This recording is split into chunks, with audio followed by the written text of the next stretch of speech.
Lentz. How you doing? Fine, thank you. Did you need to get a glass of water or something? I can hear you coughing and... Just want to make some coffee in a minute. It's kind of wet out here in Virginia today. Oh, so. Are you okay? Are you healthy? What's up? Oh, yeah, I feel great after that surgery. It's unbelievable. Oh, well, good, good. You know, I like what you talk about, you know, on how you tell women or men how to get their property, you know, back when their children are stolen from them by the Children's Services or whomever government agency takes them. And I was watching this video earlier called the Secret NASA, what is it, the Secret Space Program. And this guy that was talking was also got into a little bit about, you know, the Patriot Act and privacy issues and how everything we want from them, they say we can't have that information because it's classified or, you know, whatever. I was thinking, you know, they're stealing all of our information, aren't they? Well, no. They're on the phone getting our conversations. They're on our emails, reading our emails. Well, isn't that our property? And can't we say, no, you can't have it? That's classified? No, because like I said, what you were saying about they're telling you that you can't have it. Well, when you understand, what I say to folks, a citizen, if you actually look, you know, to the etymology of the word, it's like civis. It just means a member of a family. So obviously, if you believe that you're a United States citizen, obviously Barack Obama is the daddy. He's the head of the family. Well, what if you don't believe yourself as a citizen? What if you think yourself as just a woman? Well, let me just answer the question that you brought up. The question you brought up is when we ask them, like, so Obama's the daddy, so you're asking some agency, Department of Justice, you're asking like an uncle. You're asking a subordinate of the dad. Well, obviously they believe that you're even lower. They think you're a 3-year-old child, and they're just going to say, no ice cream for you tonight. And so that's all they're basically doing to you. They're basically saying, oh, information? You want information? No, nothing for you because you're so low down that we don't have to recognize you as the public and the public servant. They got the status upside down. So until you correct them and make them know that you work for me, buddy, I don't work for you, and I'm certainly not your subordinate, and I'm certainly not a child, and I'm certainly not subject to your authority. You're never going to get any kind of, nothing's going to make any sense to you. So what was great is some man from 450 area code, and I was hoping he was going to write back to me sooner, but he sent me a letter and saying that he was trying for years to talk to get some information from the government, and he said it was all falling on deaf ears, and he said he wrote a nice little simple letter, and let me see, where's his name? His name was Boyle. Let me see this man's name if I can find it on here somewhere. And here it is. And he sent me a letter. He sent me a letter. He wrote kind of funny, I guess, to be cute. But he's like, dude, that writing man to man is the schnitz, whatever that means. I guess it's the shizzles, whatever. He's just basically saying, me telling him to write man to man to the government. He says it's working. He says today's mail included a reply from the government department attorney I wrote to regarding something. And he did answer the question, and he did sign in blue ink after very truly yours. So he says, culpa, thumbs up in your directions, and a hearty thanks. So this is what I'm trying to say. I don't know where the area code 540 is, but it comes up Quebec. And this is, I've been getting this from other people from Indiana and Illinois, that every time I say to them to write to the Secretary of State or the head of the province, they're getting these answers when you're writing to them in a certain manner, very truly yours. They're always ending, the Secretaries of State are always ending the letters with very truly yours. So they're basically all telling you that they know that they operate for your benefit, that they are very truly yours. They're not smitten in love with you. They're saying that I'm here to serve you as a public official. Because what's funny is I wrote back to him the other day, and it's as simple as that, very truly yours. I said, do you think he's getting sweet on you? And then the man wrote back to me. He says, well, we both know not a chance of that happening. He says, and upon further review, he stated the letter with, I wish to acknowledge your letter of. He said, while in the past, any reply of any sort would be regarding your correspondence, or we acknowledge receipt of your correspondence of.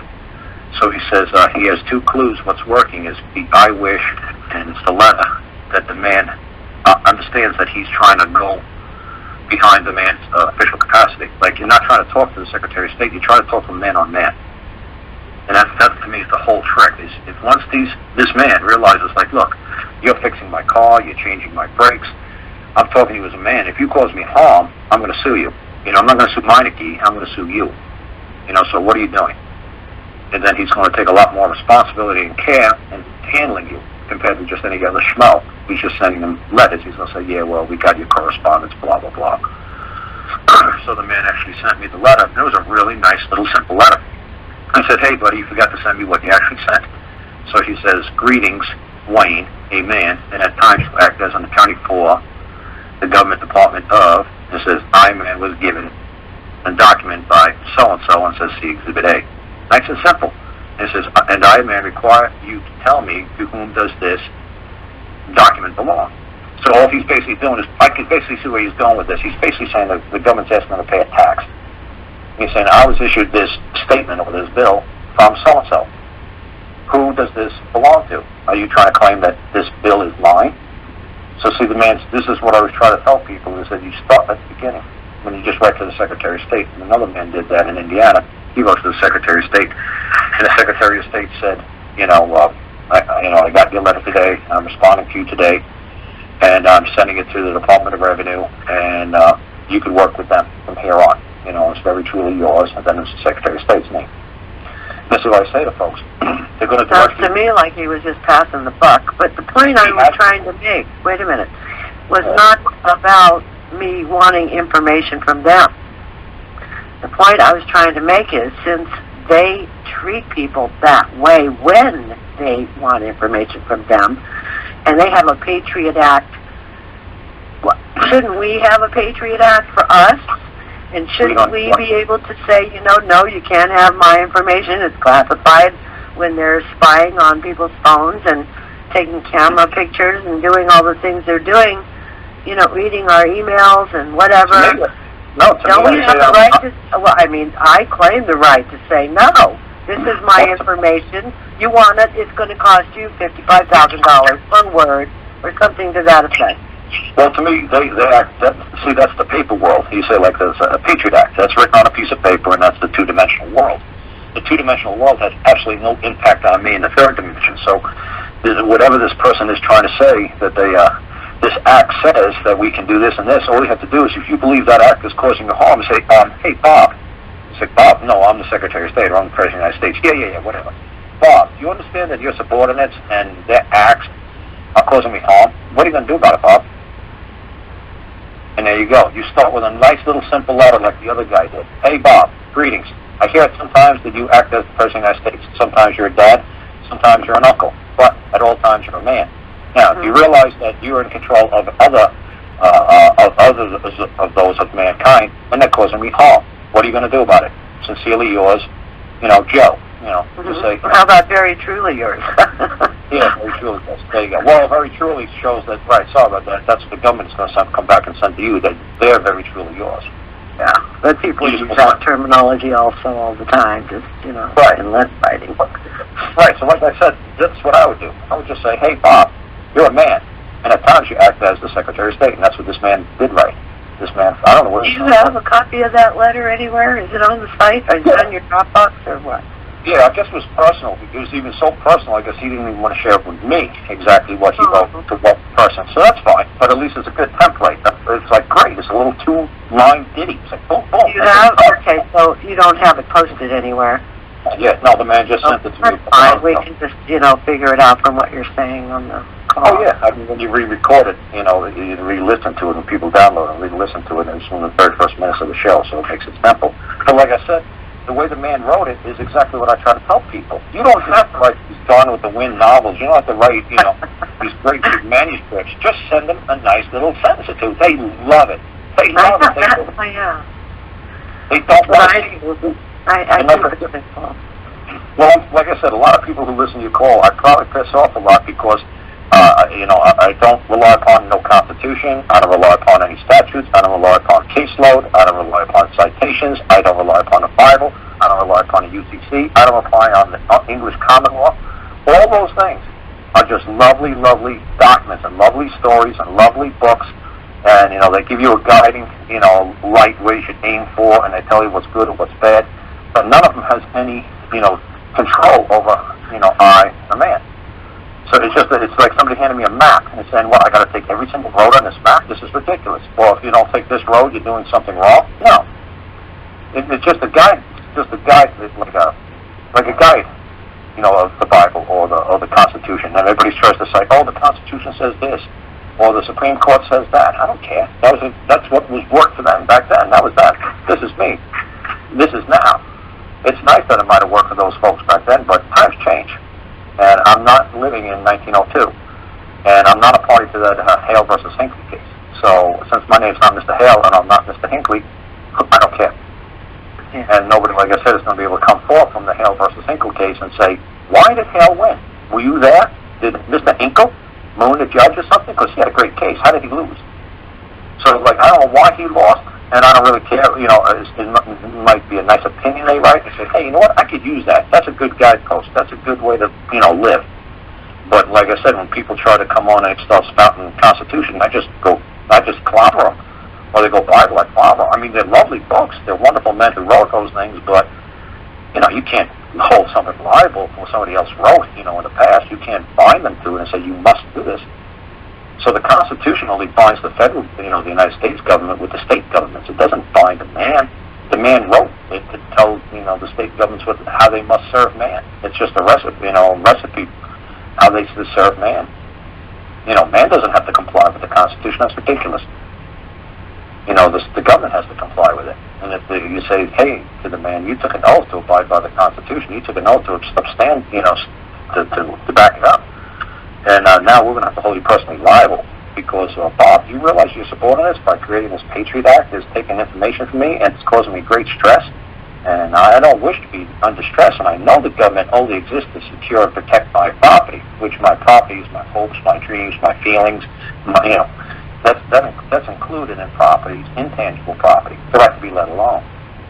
So you can make a claim for that, absolutely, but you got to address it to the man. You got to say, hey, whatever his name is, Brock, if you want to call him Brock, call him Brock. Say, Brock, hey, you're a man. At times I believe that you were a senator from Chicago or Illinois, and now I believe you're president of the United States of America, and I believe there's an act that your subordinates are acting under, and it's causing me great stress and harm.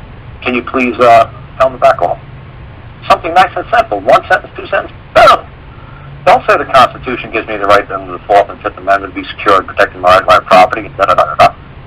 You can't prove that's what the 4th and 5th Amendment says because nobody who wrote that document is everyone appear in court on your behalf and testify under oath or affirmation that's what that truly means. You didn't write that contract. You have no idea what those words mean. You could only guess what those men was thinking about 200-300 years ago or 5,000 years ago. You could only guess. So just say, hey, Bob, back off. And they'll say, well, we're sorry we did this to you, and, very truly yours. It's just that simple. There's no rocket science to what I do. Just talk to the man on man. It's just that we've been, well, not we, most of the folks that listen to these shows look up at as a president, not as a public servant, but as somebody superior. Like, wow, I can't wait to be the president of the United States. That way you get to ride in a jumbo jet. But what's funny is, if you guys really understood the Constitution, just read what Thomas Jefferson wrote during his inauguration day, the first time around. When he went to Washington, D.C. to be inaugurated, there was a lot of rich, famous people from all over the world that wanted to watch the presidential inauguration. So when he showed up into this restaurant, he said, hey, I'm Thomas Jefferson. I'm going to be the president of the United States. I'm going to get inaugurated today at 4 o'clock. And he was like, the restaurant's busy. I really need to eat. Nobody got up. None of the rich people got up and gave him a seat because they said, no, you're the public servant. You're here, came to Washington to serve us. Go sit in the back with the help. And that's where he ate his breakfast on inauguration day. He ate in the kitchen with the help. So if you don't believe me, read what he wrote. That people back then truly understood the position of the President of the United States, that he was there to serve the people. And then when you read Clinton versus Jennifer Flowers case, the Supreme Court also said that He said, look, because you pinched that girl's behind 10 years ago before you were the president, that does not negate the fact that you still have done somebody harm. And it doesn't matter that you're the president of the United States. As a matter of fact, because you are the president of the United States, you should show by example that when you cause somebody harm and they sue you, you better show up in court and answer. So you better get your butt down to Arkansas and answer her civil complaint against you for $50. And he's like, wait a second, I'm the president. I've had my finger on the button, you know, Russia might attack. He's like, look, the Supreme Court said, we don't care. You get your behind out that White House, or you're going to be held in contempt of court just like any other man. Not just any other man, you're a public servant. So you should actually show by example that when a man causes harm to another man, he has to answer for it. So if you want to use a citation that's like, well, there's a Patriot Act that's causing me harm, well, rely upon Clinton versus Jennifer Flowers, the Flowers versus Clinton case. And then you can see where the Supreme Court also said, just because you're a public servant, no matter how hard you think you are, if you're causing harm to somebody, you got to back off, and you will answer to a civil suit. So when you guys say, well, wait a second, Karl, that's crazy. You can't write a letter to Obama telling them to back off his subordinates because they're causing harm. Well, if you want an opinion, go read the Flowers-Clinton case from like whatever it was, 1996 or 1998, whatever it was. It's that simple. Yeah. So there you go. Write a letter, and he sue him in civil court, and he will appear. It's that simple. He'll send the what are they, Men in Black? No, they did that to Charlie Sprinkles. They came to his door and told him to please remove his suit against Reagan and Reagan's wife. And you don't think Jennifer and Flowers? He had a free ride from then on. You don't think Jennifer Flowers in Arkansas was scared out of her mind? She was just a receptionist at a motel or a hotel. And you don't think that he tried to bring the Arkansas State Police, like they say, that he killed like 30, 40 people, that those Clintons, when they started out of drugs? Right. So you don't think she was scared out of her mind that she was suing this guy? And now he wasn't the governor, now he's the president? But she still did it anyway, and she took it all to the Supreme Court, and she won. Yeah. So, like I said, if you want to just say, well, you know, the Men in Black will make a knock on your door, well, they called me down, and I went and talked to the U.S. Marshals, and they were great guys. And they said, well, keep up the good fight, sir. And if you need any help, let us know.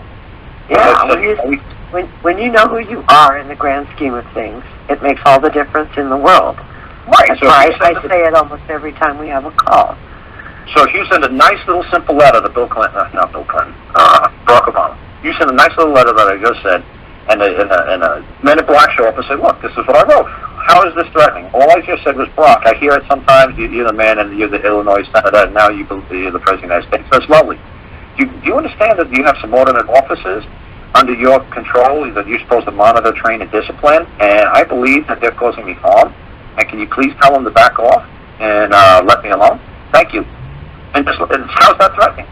And the Men in Black, just like the U.S. Marshals, the Marshal said to me, that's all you wrote? Was these 4 or 5 sentences? This is it? And this is what's getting them so upset? I said, yeah. And they said, okay, explain a little bit more to it. And then I explained to them a little bit more and said, this is ridiculous. They got us all up in a tizzy to get you in here for this?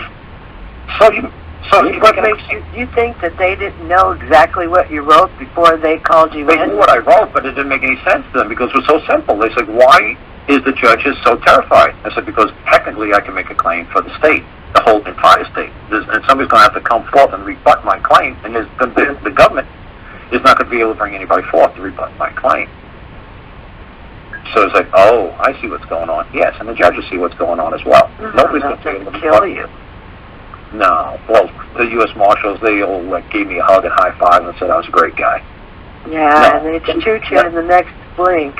I'm worried about they were told to. You don't think they could have killed Jennifer Flowers in 10 seconds and nobody? Well, I don't know exactly. We only see on the news that which they want us to see. Well, right? I'm saying she's just a receptionist at a hotel. So that whole thing might have been a distraction from something else that was going on at the time. I'm saying, did she make it to the Supreme Court? Yes. Was it just because he flashed her or pinched her bottom? Yes. Did the President of the United States have to answer to somebody that they believe caused him harm? Yes. Was there any third-party impartial witness to that pinching of the butt or exposure? No. He still had to show up in civil court and answer. Or be held in contempt of court. It was that simple. There was a lot going on with the Rose Law Firm and other things. That's what right. was the name? Lewinsky? Monica Lewinsky. I mean, that could have just been a distraction a side thing, that they would take all the way to the Supreme Court, that they would allow the headlines to read that went to the Supreme Court for a reason. That is the best ruling on planet Earth for you.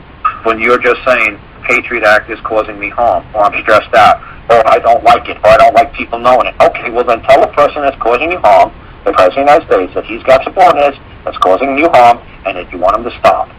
Just like Jennifer Flowers did. It's that simple. At least as case president, if you guys like case president, that's what you can compare it with. Somebody that actually pulled it off. You don't think everybody said, oh, wow, you're crazy, Jennifer. You could be driving home on the way home from work at 2 o'clock in the morning, you get run off the road and, get whacked. But she did it anyway. God bless her. Well, she did it. Maybe that was because it was a whole fiasco for you to believe and talk about and distraction. Right. Well, that's why otherwise she would be dead. Okay, let's just other people for left. Okay, right? let's say it was wag the dog. Let's just say it was wag the dog kind of scenario. What you're saying, trying to distract you in misdirection. Let's say now we could use it for our benefit. Maybe they got away with something back in 1996, but now we could use it in 2013. Maybe they didn't think of it. Maybe it was a distraction back then, but now Angela could actually use it to say, hey, you know what? Jennifer Flowers took the President of the United States to court because he caused her harm. Not only is that true, hey, the United States Supreme Court backs it up. And nobody's ever overturned it and said that Angela or Jennifer Flowers can't take the next president to court for causing a harm. So there you go. You got precedent. So people won't look at you like you're crazy. It's like, look, it worked for Jennifer. It could work for me. And if 1 million people do it, he's going to have a hell of a situation to hand deal with any. Because that's how Prohibition got overturned, because 1 million people went to the courthouse on the same day and filed a claim. And Prohibition was overturned overnight. How do you think it got overturned? Do you think it just magically overturned? The 21st Amendment came into being because, what? No, because the government's being sued. They got sued by 1 million freaking people at one time, and they said, how are we going to answer all these claims? Well, you know what? Let's just overturn it.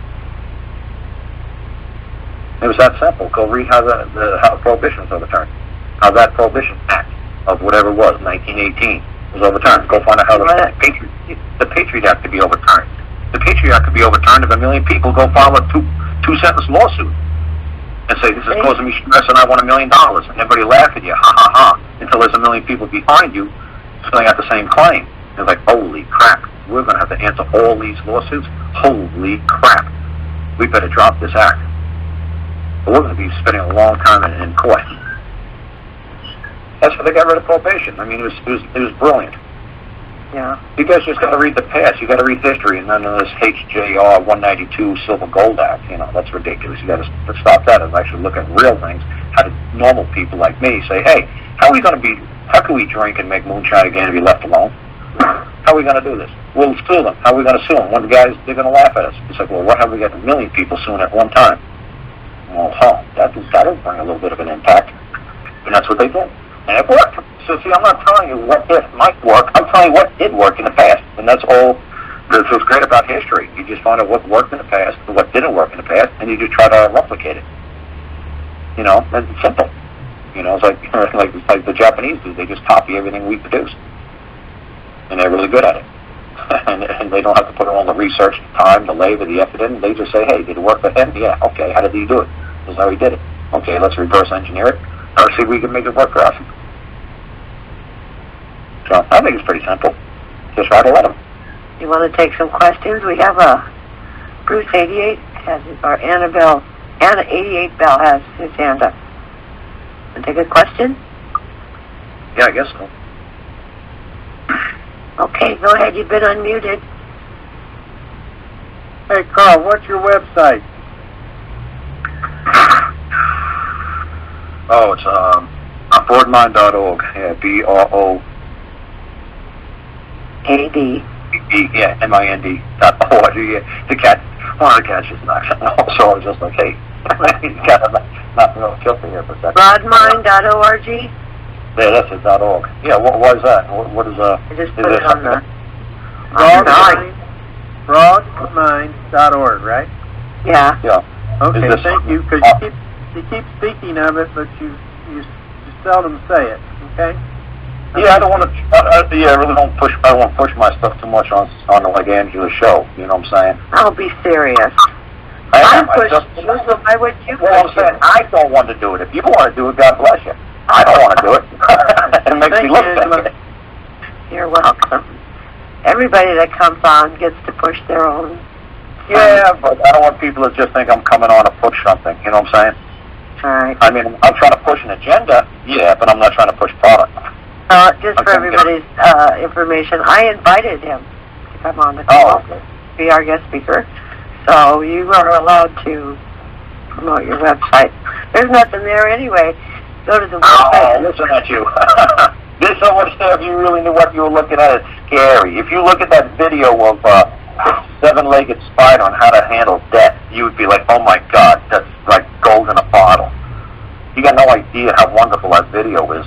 It's great how to handle debt. But your homepage is very distracting. Both videos start with the cats and the other one, and turn the volume off. It's like what they said about TV. If you don't like it, turn the channel. There's 5 more. Why don't you just set them to not start automatically and leave it up to the viewer to click on them when they're ready to look at them? Because after you've seen it once or a dozen times, you get pretty old. You always say my private audio homepage isn't inspiring. You know? Like, come on, it's what I like. That's the ultimate word there. My website. Yeah, but after you go there 10 times or so, that's what people go there. It's intrusive. It's intrusive to have your videos start automatically. Oh, okay. If you want to know a little bit of web etiquette, I just Well, I think it's hysterical. I think I think half the people that visit my website is just to watch that commercial with the cat herding commercial. That's Canada. We got another question. You ready? Yeah, go ahead. Okay, tall, dark hand. 1. You've been unmuted. Do you have a question for Karl? Yeah, how you doing, Nancy? Hey, Karl. Okay. Hey, quick question. If you don't have a name to address a letter to, how do you feel about starting the letter off with my fellow man? Yeah, that's what's wrong with that. That sounds great. As long as they understand that at all times they're a man. You could say Secretary Chief Bob or Joe or whoever. I'm sorry, I don't know your name. I wasn't formally introduced, but I believe you're a man, and I believe you understand that that you always operate under that capacity of a man. But what do you think that nobody will respond because they don't know which man I'm referring to? Because they're sending me letters that they don't have a name to. They hide behind the corporation. You just send it back and say, I require a name. You say, I'll answer any man or woman who makes a formal request of me, And I'll be more than glad to communicate with another man, but I'm not communicating with a computer. And there's nothing in law that requires me to communicate with an untitled letter. That's ridiculous. I don't know who you are. I'm not gonna give you some personal information. I'm not gonna be a computer person. I don't know if you're calling me from Nigeria, man. If you're the prince of, I don't know who you are. You're going to have to address me properly. Right. I'm talking to a man. I need to know who I'm talking to because, if anything goes wrong, I'm going to have to hold somebody liable. Gotcha. All right, thank you. I'm really nervous, believe me. My sister did that not too long ago. She did it like a champ, and I wasn't even listening on the phone call. Somebody, Bank of America,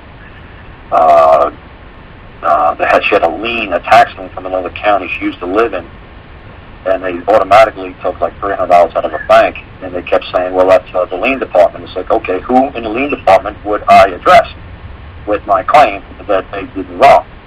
And they said, well, you just write the lien department. It's like, okay, who is in charge of the lien department? And it's just like she wouldn't tell us. I said, okay, but now, transfer me over to legal. Just transfer me over to the legal department, and I'll get the answer from the legal department. Was the lady, the receptionist, or the representative of, the lien, or whatever it was, she called the Bank of America customer care line, whatever, wouldn't give her a name. So she's like, okay, fine, you won't give me a name? Give me the legal department, and I'll address it to the legal department. And the legal department's going to have to answer my claim. Gotcha. So they took $500. They took $500 off, like I said, for her, because they said there was the county that had said this so bad. Taxes obviously made a judgment against them, but obviously she doesn't live in that county, so she wasn't notified that this process was occurring. So I told my sister and anybody who's got a lien going up against them, it has to be recorded with the county in which my sister lives.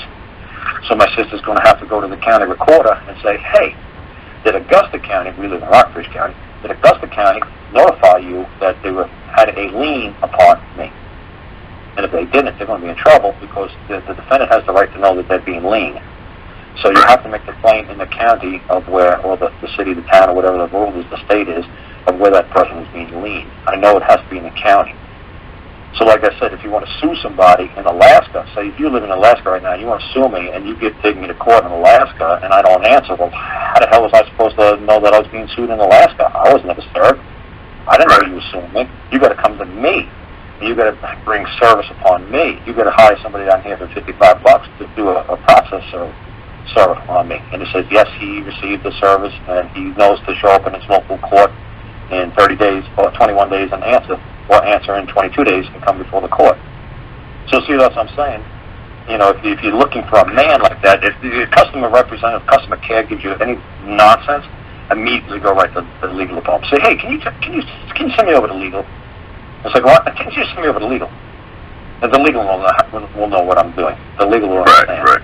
You can't possibly expect somebody in customer care in India to know what you're doing. But you better believe you say, send me over to legal. Oh, they'll send you over to legal, and once you start talking legal, if you start talking like I talk, or like my sister did the other day, she did great. And I couldn't believe it. I laughed when she was telling me, how well it worked. I said, oh, man, you're learning. This is sweet. Get the name. Get them liable. Make the person liable who actually authorized the transfer of funds from your account to somebody else's account. Show it, because I know if you try to transfer account on the phone, as I said to my sister, they wouldn't let you do it. They'd tell you come down to the bank with 2 forms of ID. I said, so somebody helped them transfer this from point A to point B. And the bank told my sister, it's like, well, we have a deal with all the counties here in Virginia that when they tell us to take a certain amount of money out and to transfer it to their fund, that we just allow them to do it. So my sister's like, that's no different than just stealing somebody's property because somebody said they could steal property. Right, and then hiding behind the corporation. Well, so however, because to seize property, seize it sounds like an ugly word, but seize is a really beautiful word. Because seize means that you had your day in court, you were served, you were notified, you went through the legal or lawful process, and a judgment was made against you. And now, after you went through the whole entire process, your property was seized. So if they say, well, you seized my funds, it's like, wait a second, I didn't have a hearing, I wasn't notified, I wasn't served. So you didn't seize it. What you did was, wrong. You bypassed the whole entire legal or lawful process, and you went right to stealing my property. That's not seizing. Seizing and stealing is not the same word. So let's go with something bigger, not a bank, but let's say, well, I guess a bank, but like MERS. If nobody responds or nobody sends a letter, if I'm going after MERS for them coming after me, and they're using lawyers to come after me, and I want to go back after them, who am I addressing this to? The name of the lawyer, or? What are you saying? What are you saying that MERS is saying that you've done something wrong?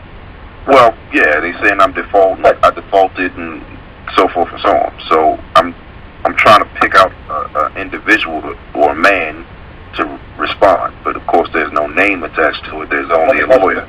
The best thing I would do is I'd let the other side know. Are you aware that you are communicating with a man? And not something. See, because like I said, somebody could have named their kid Coca-Cola, or somebody could have named their kid Pepsi. So just because Pepsi's seen Coca-Cola does not. It could be two. It could be actually Pepsi. Yeah, Mr. Pepsi. Yeah, and it could be right. You know what I'm saying? They've got parents naming their kids these names out here nowadays. So somebody might actually be named Coke, and somebody might be named Pepsi. And they could actually have Coke versus Pepsi somewhere, and it has absolutely nothing to do with the corporation. It could be man on man, or man on woman, or woman. You don't know. Right. So you just have to allow them to know. It's like, wait a second. Do you think you're dealing with a legal entity? No, I'm a man. You're communicating with a man now, and are you claiming that I'm doing wrong? And right there, they're going to say, no, we can't make a claim against the man. Gotcha. You see what I'm saying? That's what you're trying to do. You're trying to. Some man said that to me yesterday. We met at a truck stop, him and his daughter, and they wanted to learn a little bit of this stuff. So he's saying that the IRS says this. I said, look, I picked up the spoon.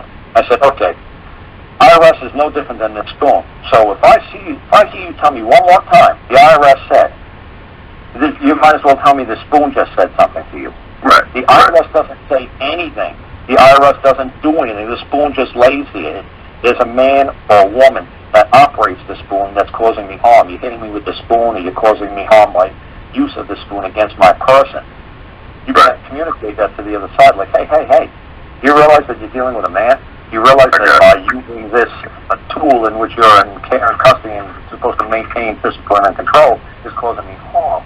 Would you like to back it off, or would you like to meet me in court? Okay. You know, would you like to court me? Court me. Believe me. Court. When I take you to court, you're going to have to take that witness stand, and you're going to have to testify that I've done you wrong. And that'll never happen. The plaintiff won't appear. The attorney can't appear. And murder certainly can't appear. Like I say to folks all the time, it's at 1679, if you don't believe me, it's at 1679 Act, where it's the Habeas Corpus Act. It's like Clause 2, the plaintiff must appear, and then Clause 5 is, you have the right to refuse it. So if Murs is saying something to you got the right to cross-examine Murs. But you have to show that you're acting in a capacity as a man. You know that you don't bind yourself to that legal fiction. Right. The name, you're not binding yourself to that. You know, it's like the president. You know, like a president of Coca-Cola. Like, hey, whoa, that's the corporation you want to sue. You know, I'm not bound to answer for Coca-Cola. You know, our legal department do that. It's like, no.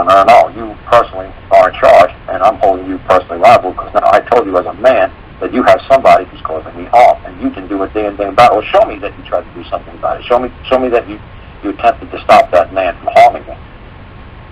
You said, well, I got my chief executive officer and chief financial, and we got this, and then we got the plant manager, and we did this, and we tried the guy. He's not going to be sticking no more mice in your Coke bottles. Show me something, because I made you aware of the wrong, and if you've been made aware of the wrong, you've got to make it right. You've got no choice. You have to make it right. That's like an ancient, maximum law. If somebody's made you aware that you've done wrong, you have to make it right. You don't have an option. Because to do something wrong, I always say to people, is the worst, ugliest word you could be charged with in court that you did wrong. Because wrong means with deliberate intent, that you knew what the right thing was to do, but you deliberately set out to do it wrong and hurt somebody, cause harm. So wrong is the worst word to be accused of in court. You say, oh, you did it wrong. Really? Well, I wasn't aware that I did wrong. What did I do? Oh, you bumped his car with your shopping cart. Did I? Oh, I didn't know. Yeah, let me write on my check and let me compensate the guy. You got a witness to this? Yeah, a little old lady saw you do it. Oh, man, I didn't know. I know I did wrong. Sorry. Yeah, let me compensate immediately. The best I could do is $1 a day for the next 10,000 days. $10,000 worth of damage, but this is the best I could do. But hey, let me compensate. Right. Let me right the wrong.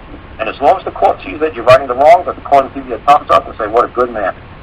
But if you know you did wrong, and the jury comes down and they render a verdict and say you definitely knew what you did wrong, anybody in planet Earth knew that that's the wrong thing to do, and that's when you get a tainted, it's the ATTINT word, where you get stripped of everything. Like they strip you of your rights, they strip you of the right to vote. The whole society turns their back on you. You're no longer a member of society. That's when the jury comes down and they attaint you. They don't convict you, they attaint you. And that's when you get stripped, like paint strip. Like a paint, you get stripped. And it's not convicted. When you get convicted, for conviction, you confessed. So there's a big difference between when you know you did wrong, you confess. You see, you go like to the priest and you confess, I did wrong. How do I make it right with the eyes of God? What do I do? 10,000 Hail Marys and, 17 I love Jesus, whatever. So see what I'm saying? So they're always liable. You always catch them in the status of a man. At all times, no matter where we are on planet Earth, we are always a man. Now, we can wear different hats, but by nature, we're men. That'll never change. By nature, we are man. And one of the characteristics are we're tall, or short, or black, or white, or rich, or we're poor, or just. That's the characteristics. That's one of the characteristics of us. And then underneath that's a reputation. He's a good man. He's a bad man. He's an evil man. He's a loving man. So if you look at a pyramid, it's nature, characteristic, and then reputation. And that's where you're establishing a letter writing. By nature, he's a man. His character is at this time, he wore the hat of the president, or he wore the hat of the pope, or he wore the hat of whatever. But at all times, he's still a freaking man. Just because he's the pope Does not negate He's still the a man, fact that right? he still owes a duty to a fellow man. Right. So he's still bound. He's still bound by that maximum law. You can't cause harm to another man. Period. Okay. I got some more questions, but I'll give the floor to some other guests. But I appreciate it. Thank you. You can get on my show on Saturday because I usually let it roll for 5 freaking hours, man. Sometimes 10.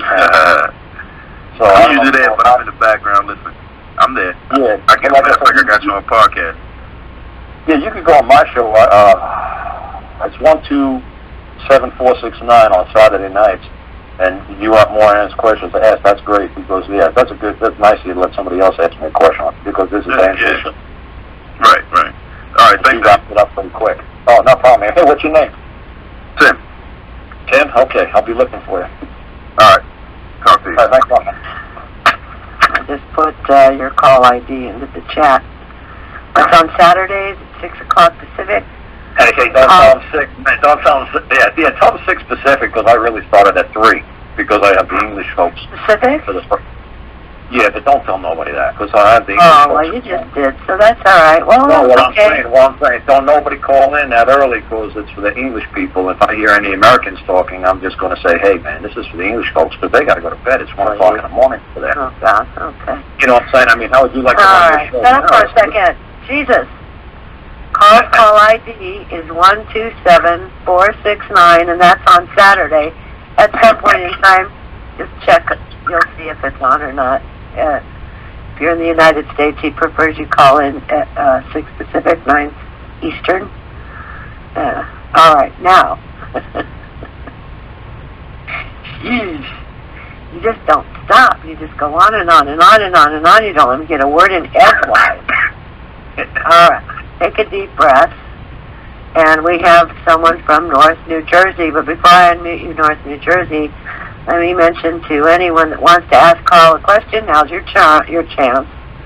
Press star 8. You should already know that by now. Press star 8. That'll put your hand up in the queue, and then I will unmute you in the order of appearance. So next up we have North New Jersey. Okay, North New Jersey, it's your turn. Hey, how you doing, Karl? Hey, what's going on, man? What's your name? This is Sean, North New Jersey. You heard me before. Yeah, I recognize the accent, man. You had some good questions, man. Yeah, you had some good questions about 6 months ago. I talked to you, I think it's February or March, man. Yeah. Okay, I got a question. Okay, I work at a nursing home, and I got a total of lead from the corporate office. But the thing about it is, it had a name other than my name, so I sent it back. He still proceeded with the garnishment. Then I received it again at the job, and I sent it in with an affidavit. I CC'd it to the Attorney General. But the fact that I'm not a corporate citizen. I'm not a corporate citizen of the trustee. And I called the corporate office, and I went there personally. They told me I have to get a letter from the IRS. But the thing about it is that I don't know if we've got feedback in the background. We have a woman talking or somebody in the background. Yeah, somebody's talking in the background. Yeah, I go somewhere else. 1 second. Okay. I go somewhere else. All right. I kind of have an idea what he's saying, but I just want to know. Fading in and out. I want to make the recording decent so everybody else can benefit from it. Right. He's going down the whole crazy trail here, and it's very simple, but I'm going to let him keep telling the story because you got to kill us some airtime. Okay. Well, we've got people lining up, but okay, go ahead. Okay, so what happened was I went to the corporate office, and they said I need a letter from the IRS, but the letter that they sent to the job, it had the address on it from Kansas City IRS. It doesn't have nobody's name on it. So I told them at the corporate office that they only could draft my check. They can't draft my check without due process. So the lady that was over garnishment shook her head yes, because there was no due process. And I know a notice of levy is not a garnishment, it's just a notice. So they've been garnishing my check every 2 weeks. So I haven't received anything from the IRS. They haven't rebutted my affidavit. Corporate is don't want to take my money, because that's what I told them. I told the corporate office, you don't want to take my money, I don't have anything to do with the IRS. They say, until I get a letter from the IRS, we can't stop the car. But that's what they told me. And like I said, I haven't received anything from. I've been certified affidavit to the IRS. I haven't got the green card back. It's been like 3 weeks now. So what can I do? What can I do to handle that situation?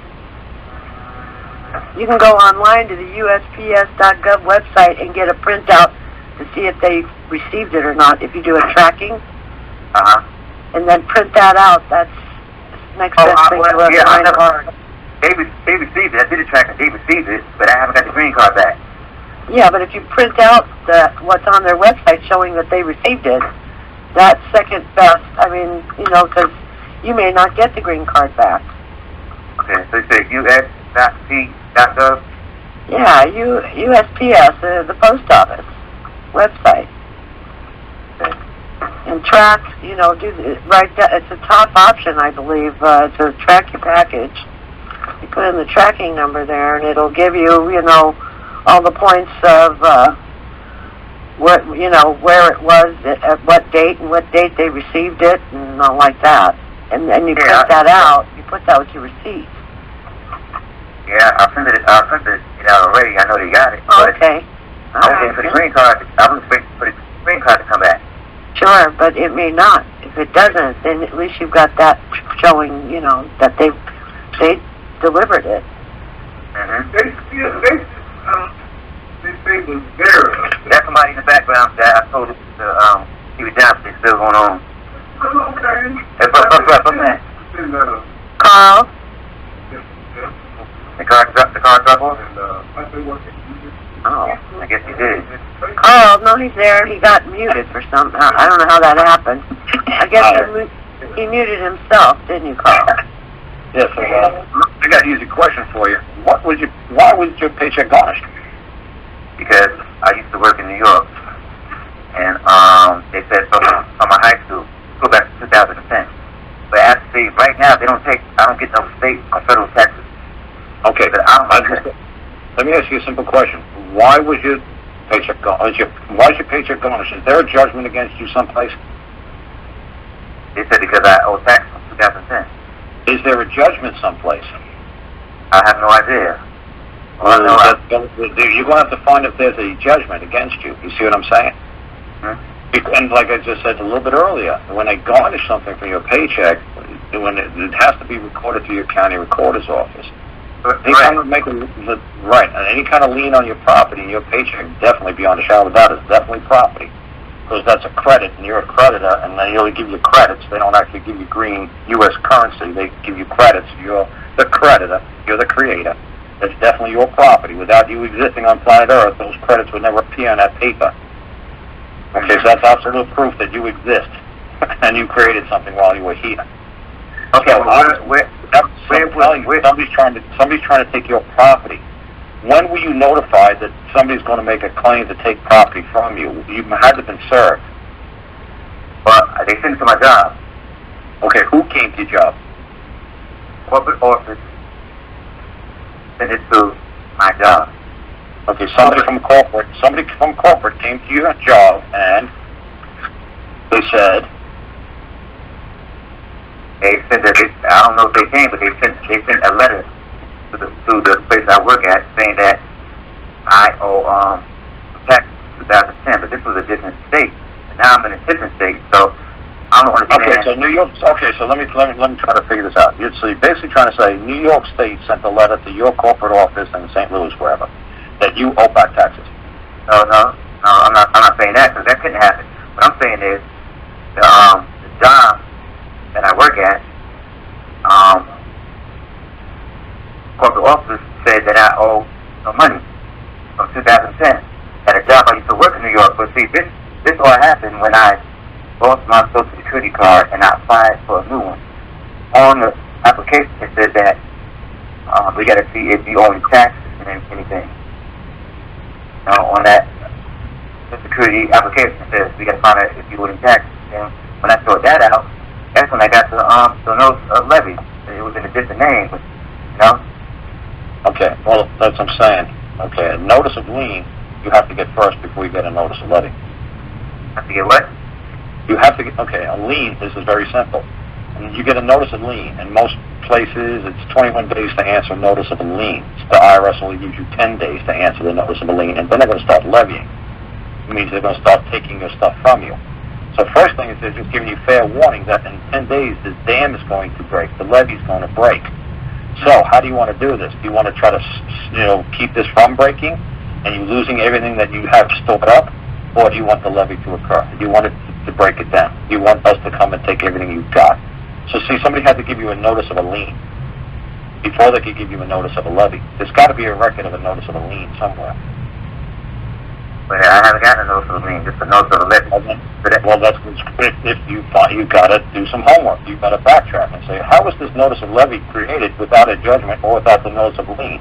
There has to be steps before a notice of levy is issued. Who issued the notice of levy? Okay, well, they saying the IRS did. Okay, the IRS did. That's great. Then the IRS also has to give you a notice of a lien. Right. Where's the notice of a lien? Just ask the IRS, can I see the notice of the lien? I got the notice of the levy. Where's the notice of the lien? And how was it served upon me? Okay. You got to show you. They got to show you. They got to show you that you were served. You were served with the notice of the lien, and then you had the IRS will give you 10 days. See, Okay. now, some people will call up and they'll say, well, wait a second, Karl. The IRS, what they do is they give you 3 days. They tell you that there's a notice of that you have to, the notice of a lien gives you only 3 days to answer to the IRS. But they send you a bill. They said, we at the IRS believe that you owe $1,216.17. And, we need it paid, immediately. So by the third day, if they don't have some sort of communication coming back from you saying, like, F you, I don't know, who are you sending me anything, blah, blah, blah, or here's your check. I'm sorry that I made you send that, and then notice to me. Okay, You got 3 days, and then within 3 days, when they're supposed to do the notice of the lien. But what they say is like, well, we don't have to give you and properly serve you the notice of a lien because it's like an unwritten rule. For them, they think they could just bypass the rest of the laws that the rest of the known world operates under. They say, well, you know what? We send him a letter. That's good enough. He knows that if he doesn't answer this within 3 days, we're going to start leaning him. And within 10 days, we're going to seize his bank accounts. And we're going to start taking money right out of his bank account. Okay. But like I said, you just got to show that they're not operating within the law. You just hold them liable, just as you'd hold any other man who tried to do that to you.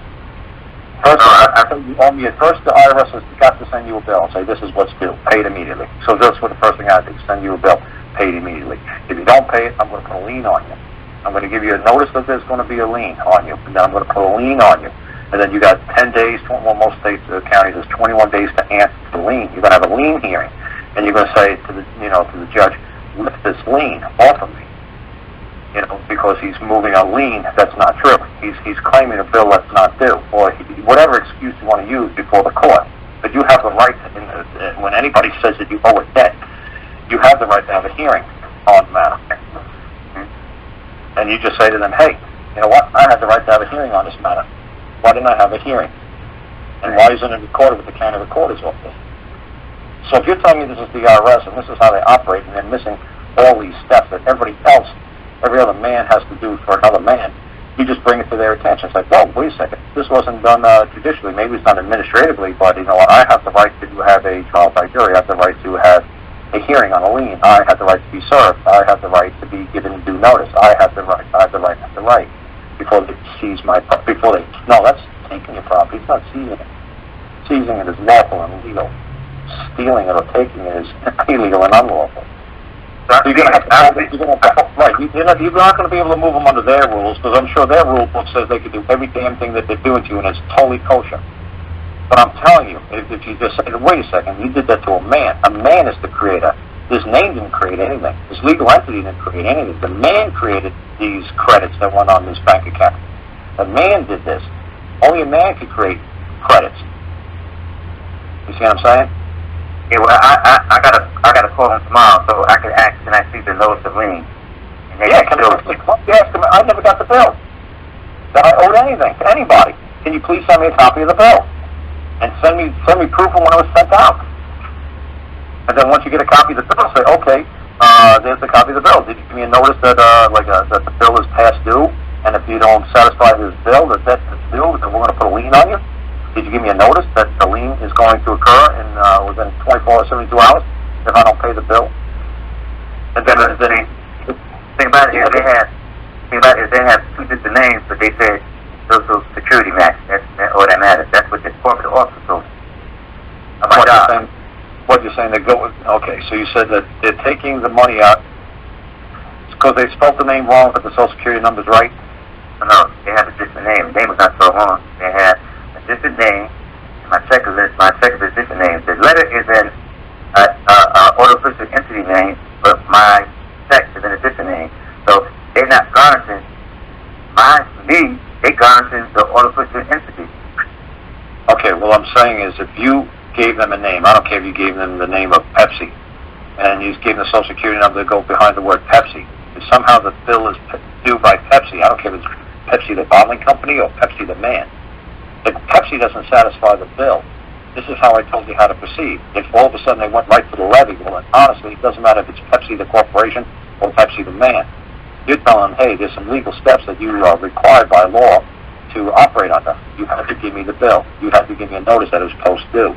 You had to send it to me twice, just in case that's an ancient law, in case the ship sank.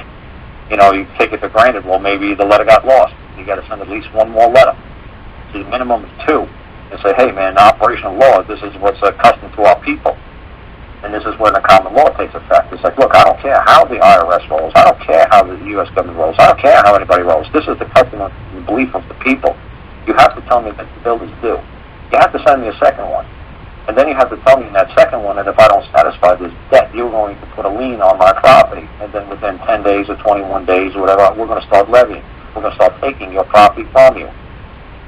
See, so all I'm saying is this is the process in which everybody in this nation is aware, and we've been doing this for hundreds of years. This is the custom of the people. This is common law, what I just said.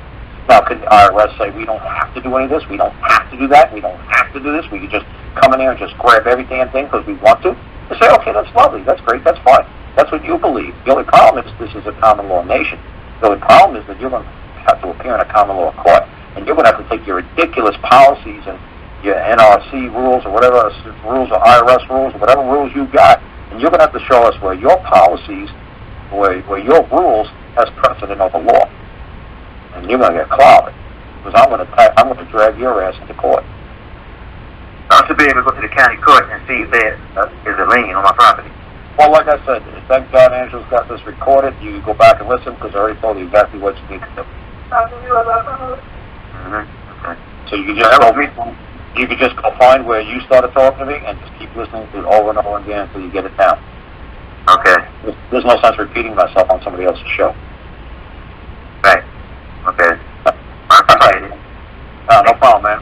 Call up on Saturday, man. If you need more help, I got a show on Saturday. I'll bullshit for hours. Okay.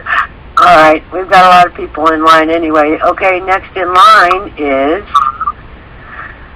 Southwest Louisiana. Let's see here. You got me? Southwest Louisiana, that's you, yeah. But I also, hold on a second, I automatically unmuted Central Coastal California, so if you would be so kind, Central Coastal California, just keep yourself on mute until Southwest Louisiana is done. Okay, go ahead, Southwest Louisiana. Okay, this is James from Lafayette, Louisiana. I've got a case going on where it started out with $93 traffic ticket that I faced my accuser, and I ended up doing 8 years in the crazy hospital because of my behavior. This is not normal behavior for this, and I did the man thing, and I did the living, breathing man, and I took the authority away and made him a man, and then he got insane and came after me when I won. And now this is my question. My situation now is, do I go in there and bring this back up, and then my doctor's sitting right there, this is a relapse, we need to send you back to the hospital. I mean, this is what the potential threat I'm looking at. How would you deal with that? Okay, without the story, just tell me what's the question. What's the question? Okay. okay, how do I deal with these people when I stand up on my rights? They tell me this isn't normal behavior, and I'm relapsing, and I need hospitalization and medicine. Okay. Okay. Why are you appearing in court? Let's put it that way. Why would you go into a courtroom? What's the purpose of going into a court? I'm gonna be ordered to go in. I'm getting ready to graduate. Okay, and I had took some action. I filed a declaration in trespass, and I demanded some payment, and they just totally ignored that. They said I didn't show. I told them a story, and it said I didn't show cause to take action, and it didn't comply with their code of civil proceedings and all this. And so I just been on standby right now. But I'm getting ready to graduate, and with the mental issue, the paranoid schizophrenia, they said, because I mean they made me paranoid. You accuse somebody of minding his own business and pay. Sure, I was nervous, you know, and it just got worse and worse, and it cost me 8 years in the hospital, and I was just worried about bringing this back up and causing myself more problems, because these people, if it doesn't convenience the administration, it's a relapse. You know, it's got to be to their convenience, or this is not normal behavior, and you need to be hospitalized and evaluated. You know, I had a doctor tell me I couldn't wear an American flag on my hat. He said, "You goddamn patriots don't think you have to follow the law." He said, "You're a resident of the state, and all the laws apply to you." I said, "Really? You know what you just did?" And I go in and you committed treason against me. He said, "Well, you keep thinking like that, you ain't never going home." 6 years later, I went home because I told them exactly what they wanted to hear. So I'm just should I just keep on cooperating, which means care of their operating to fix their insane selves, you know, because the insanity plea that my lawyer put in was all his dealings. I never said that 1 minute, but I'm not guilty party, and I believe the insanity is inside that courtroom. That's where the battlefield is. I mean, everything's cool right now. Everything's just fine. I'm just wondering, how should I go in there? I'm a man. I open a court of record common law hearing and have a judicial ruling on this instead of this administration stuff. All right, let's have him answer the question. Okay. Well, Angela, first he has to ask the question. The simple thing I think he answered his own question in a roundabout way. I mean, if they're holding that over your head and they have control over you to put you back in an institution or wherever, I don't know, you know. I asked a very simple question. Why are you going into the courthouse? Now, something about graduation, I heard. They're ordering me to go to the hearing to see if the judge will release me and back to normal life. Okay. I haven't got the order yet, though. I'm just, I was told that at the clinic, that we're going to have a hearing with the doctors, and then we're going to court and before the judge, and then they're going to. I asked them if I could have my guns back and stuff, and oh no, so that ain't your decision. That's the judge's decision. That's the reason I need to go back in there to redeem myself back to, get all my rights back, and whatever those are, Right. I'm a constitutionalist. I mean, brother, I need something to charter me. Just nothing. But I understand where you're coming from with your simplexity. But they're not listening to that. They don't want to hear it, Karl. Holy mackerel! You don't think somebody wants to hear you talk? Man, every time I start talking, I scare the hell out of them. Again, let me give a simple thing. Okay, let me see. Something happened in the past, and you were found mentally unstable to be within members of society or something. Not guilty by reason, and they hospitalized me, yes. Okay, so they hospitalized you. Okay, somebody placed you into the custody of the state. Right, the judge handed me over to the doctors. Well, wait a minute. Did you plead not guilty by reason of insanity I didn't plead anything. My lawyer did that. I just sat there and kept my mouth shut. There you go. There you go, Angela. There you go, Angela. Basically answered a big part of it. If you got under their control, under their jurisdiction, and you agreed to play by their rules because you got a lawyer. Well, I told him I didn't want counsel, and he still you know. If you didn't want counsel, then you would have had to say, is there a claim before this court? Is there a man that's going to come forth before this court and claim under oath or affirmation that I have done wrong? I asked for a damaged party, and they said the state of Louisiana is a damaged party. I said, define the state of Louisiana. What I'm saying is, and I guarantee you did not do this. When I'm saying this is what you say, you said it in writing. You never utter a word in court. Right. I don't say anything with my voice in court at an arraignment because I don't want them to ever think at any time that I'm confident, that I understand anything that they're saying. As far as I'm concerned, they're speaking legalese, they're speaking Chinese, they're speaking foreign language. As long as he's got a lawyer present, they're going to disregard anything he has to say and just listen. Not at the arraignment. The lawyer. At the arraignment. At the arraignment, they're going to ask you, are you going to be represented by counsel? And you just say, may I have leave of court of paper and pen, so I may address this court in a proper manner. You take the proper paper and pen, and you just write a very simple thing to the court. It says, who's ever moving this court, can you bring your claim forth now so I can compensate you of any wrong that I have done? Is there any claim going to be brought before this court today? If not, I'm going to require leave of court until such claim appears. Have a nice day. And if the court says something to me, if the judge or somebody says something to me, like, what's this? It's like, is there a claimant before this court? Is there anybody going to counterclaim and bring the claim forward? Yes or no? I will compensate any man of any wrong that I have done to any man. Is anybody going to bring the claim forward? I have nothing else to say other than to the man who's claiming I've done him wrong. There's no other man that I need to talk to. The judge says, well, you need to talk to me. Are you a man, or are you sitting in the capacity of a magistrate or a judge? Well, I'm sitting. I need to talk to the man. Are you moving the court, sir? No, I am not. I am just a magistrate. Who is moving this court? The judge is not the court. The plaintiff is the court. I'm going to answer to the guy who's complaining. Or I'm going to answer to the guy who's complaining. But I'm not going to answer to anybody else. I just want to talk to the man that I done wrong, because I did not know I did done wrong. I'm glad that he brought it to my attention, because I want to compensate him. Here's my checkbook, the pen and the ink and everything's good to go. Just tell me who I did wrong and let me compensate him, and we could all go home. I just want to settle my debt to society or any man or anybody wants to come forward. I don't care who claims I owe a debt. Bring the claim forward. And I hope you have a third-party impartial witness to verify your claim, to back it up.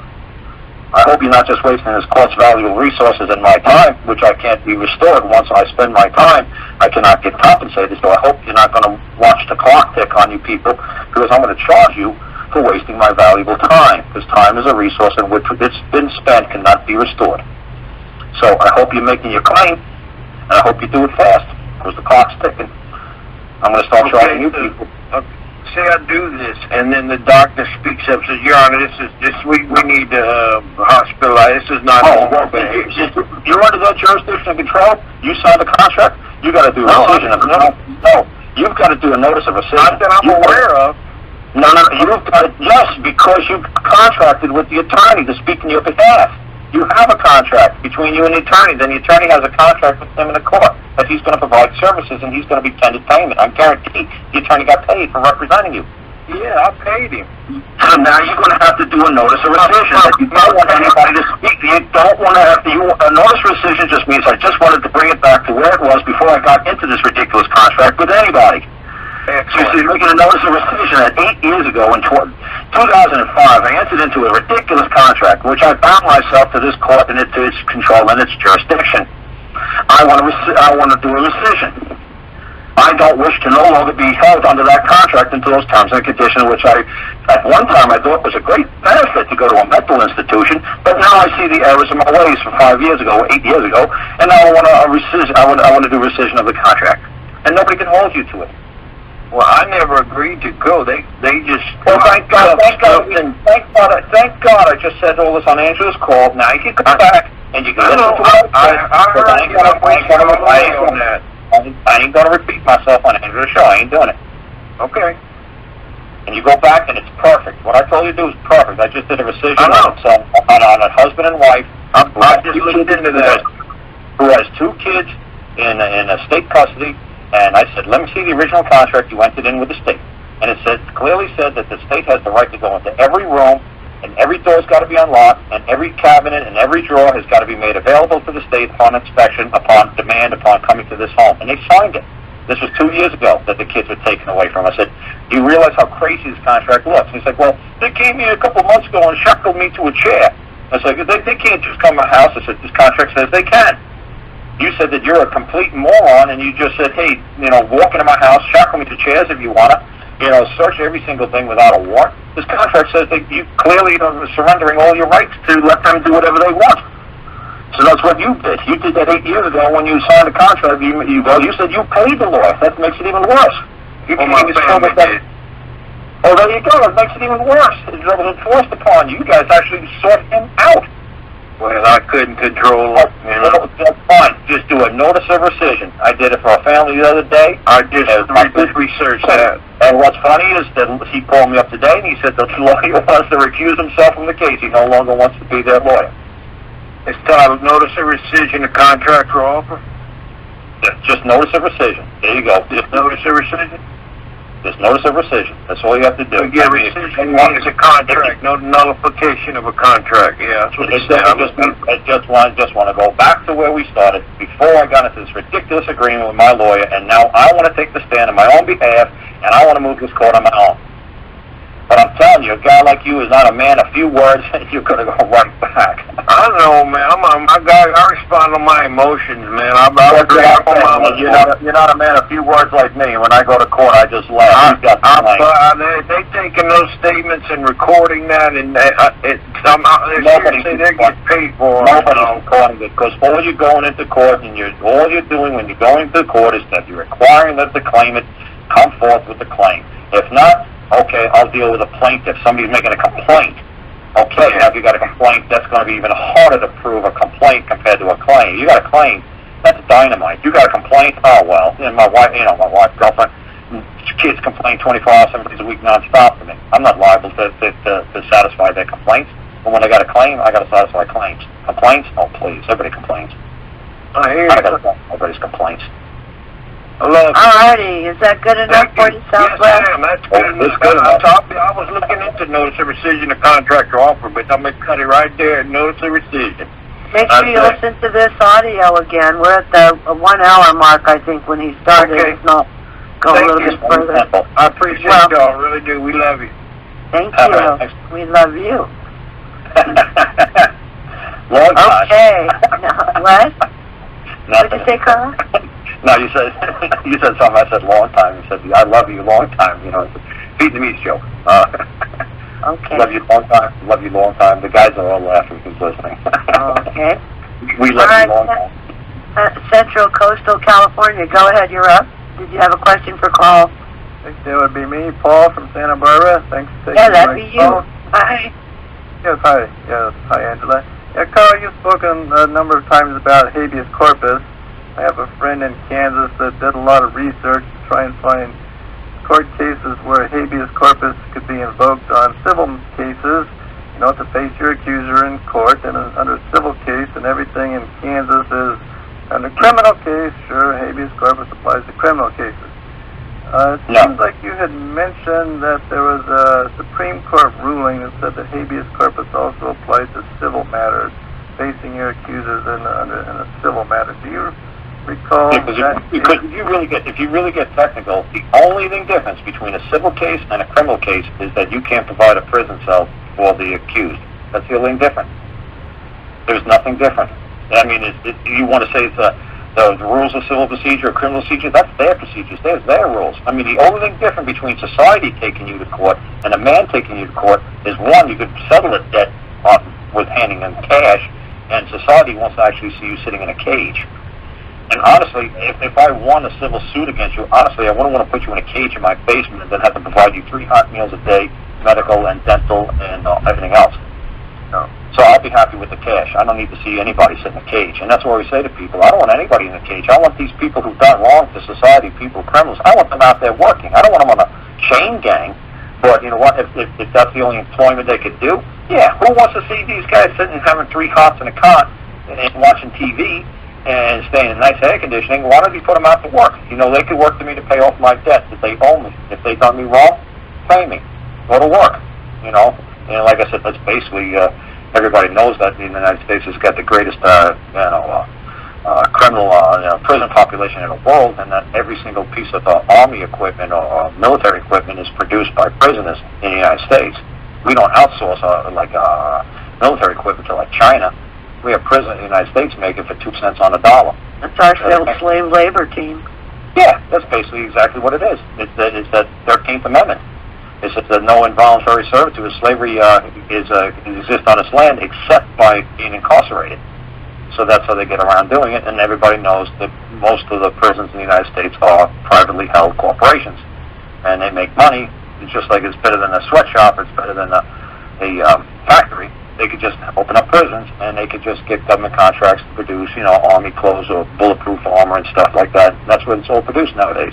It's a wonderful idea.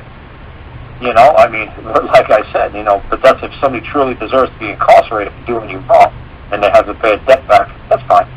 But some of the money should come towards the person that they've done wrong, and most people don't realize this. And thank God, some lady in Indiana asked me that when I was out there. She said her daughter was raped by a stepdad or something like that.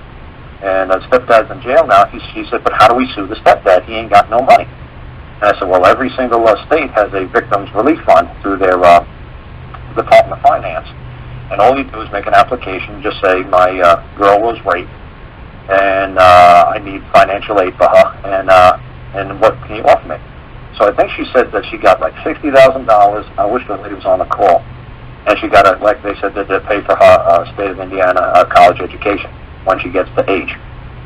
So there is a relief fund for victims, but almost nobody knows this exists. I mean, CNN should be on their broadcast, and it's Fox News. They should all be saying, hey, look, if you have been raped and this guy's sitting in prison, they found him guilty, go get compensated. If you ever been robbed at knife point and the guy's sitting in jail, or you have a home invasion and breaking and entering, and the guy's sitting in prison, go make a claim to the Victims Compensation Relief Board through your local finance department of the state. And so I said, look, ma'am, I know it exists in Virginia. I know it exists in Alabama. Does it exist in Indiana? I don't have a freaking clue. You're going to have to go and look in the phone book and ask somebody. So she came back a couple of days later. She said, wow, that was great. She said, yeah, it does exist, and they're going to do this, and they're going to give me that, and da-da-da-da, depending on the crime. Now, if it was just like a breaking and entering, she might get $50. But since she was raped, all of a sudden now she gets the golden ticket, which kind of sounds funny, but she gets everything because it was such a violent, heinous crime. And he's going to pay the debt back to society by making like military goods, and she's going to get a cut of it. She'll get whatever, 10%, because they're getting 90%. She's going to get a cut because they know how much this guy's going to produce being incarcerated for the next 20, 30 years. He's going to make whatever, $1 million worth of products, so they're going to kick back the girl $60,000. And her mom's happy with that. I say, that's cool. We get something, we get a free education. Okay, great. Now, that's not to say we should go out there and get the kids raped to get some free cash, but that's what, you can actually get compensated for somebody doing you wrong. Okay, is that good enough? What else? Well, yeah, we kind of went wide of the question, but... Go ahead, give me the question, man. Well, was there any Supreme Court decision that said that habeas corpus also applies in civil matters? Because no, civil is man on man, and if you you make something very simple to yourself and go look at the 7th Amendment. And what does the 7th Amendment say? That any court ruling made by a trial by jury cannot be overturned or retried by any U.S. court. So you make your own rules when you walk into the court. When you make into a court of record, like when you go through a common law court, when you're going through a trial by jury, when one man has done another man wrong, you're creating a law. You're bringing whatever precedent or beliefs that happened in the past. You can go all the way back to caveman times, as well as a well-known fact that when one caveman said that he'd give somebody a dinosaur bone for a saber-toothed tiger, tail, that it's been established well in the past that this is true and this is what should be compensated and this is what's now due. I mean, you bring your law into the court. When you're suing me, I'm bringing my law into the court. You can't use their law. You can't say, well, the United States Supreme Court in 1922 said this, so I'm suing you because in 1922 this is what was true. Now, what does that have to do with you and me? Right. What did I do you wrong, and when I want to compensate you? When did you send me a letter saying that I've done you wrong, and I refused or ignored your letter? And then you came over and you brought me into court with your claim of me doing you wrong. So, like I said, to say, well, can you find the United States Supreme Court ruling when Karl wants to sue, Paul in California? I don't have to bring any Supreme Court ruling. I'm just going to bring you into court, and I'm going to establish the rules. And if you don't like the rules, you bring a claim against me and say, hey, this isn't fair. This is how the rules should be. And then that's when you have a preliminary hearing day or a precipice day, and then the judge sits down with you, like the referee, and he says, okay, is there anything that you guys can agree on before we just tie up this courthouse in the next 12 years? What do you guys agree on, and what seems to be the major problem between you guys? So the judge sits down there, and sometimes you just sit right in the judge's chambers with the other guy. And the judge will say, okay, what seems to be the problem? And then he'll try to solve it before you actually go to a full-blown trial. And the judge will give you his opinion. He'll say, hey, you know what? Honestly, I think you just pay the guy. But you know what? If you believe it's so strong and you think you convince the jury otherwise, I'm telling you, I've been sitting here on jury trials for the last 23 years, and I'm telling you, I think you're going to lose. And if you lose and the jury awards you $10,000, you know what? I'm going to triple that. So if you really want to continue with this nonsense, well, you just go right ahead. But to have to rely upon the United States Supreme Court ruling, nah, that wouldn't make any sense. No. The United States Supreme Court ruling is only has to do with citizens of the United States, and all it has to do with subjects of those of the United States government. Like, why would you use a Mexican Supreme Court ruling unless you're a Mexican citizen? And unless you're, suing somebody, unless you're saying, well, I'm a Mexican citizen, he's a Mexican citizen. So like I said, the United States Supreme Court rulings was basically just set up for when the president had an argument with the Congress, and they'd step in and they'd say, hey, the United States Supreme Court is going to be the moderator between the states or between the two branches of government. It has nothing to do with man on man. I mean, I'm trying to think of any Supreme Court ruling where it was man on man. I mean, even like Jennifer Flowers against Bill Clinton, that had to do with a United States government employee against a civilian. So, I don't know where there's a case where it's a civilian versus a civilian. You're supposed to go to federal court when you're suing a corporation, or when you're suing like a state. You go into federal court for that. You don't go to federal court. If you want to sue me, you're not going to take me to federal court. You're going to take me to the local circuit court down here. You're not going to take me to federal court. They have no jurisdiction. So Mary Francis is asking, why does he want a habeas corpus in a civil suit anyway? What does he want produced? We were writing up admissions, request for admissions, and I wrote, we haven't submitted it yet, but I wrote up for the attorney to admit that the rule of habeas corpus applies in this court, and admit that the rule of habeas corpus... Well, maybe he doesn't know what rule of habeas corpus means. Why don't you just say him, will you allow me to cross-examine my accuser? You don't have to do something fancy like habeas corpus. Will there be a problem with me, cross-examining my accuser? Because you're going to have a preliminary hearing day. The judge will do it because he wants to know how long you're going to tie up this courthouse. So he tries to just sit there and negotiate with you guys like a mediator. And this is what they do here in Virginia. They try to negotiate with you and say, okay, you got 12 counts against this guy. Have you guys figured out anything yet in these past 21 days that gone by? No? Really? Okay. How about we try to, let me take a look. Is these guys still adamant about this? Great. How long is it going to take you to move this count?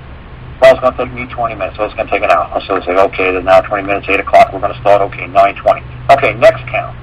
You guys, how long are you going to take to prove this count? No, I'm going to need 23 minutes. Okay, how long are you going to need? I'm going to need 47. So what he's doing, he's creating the docket.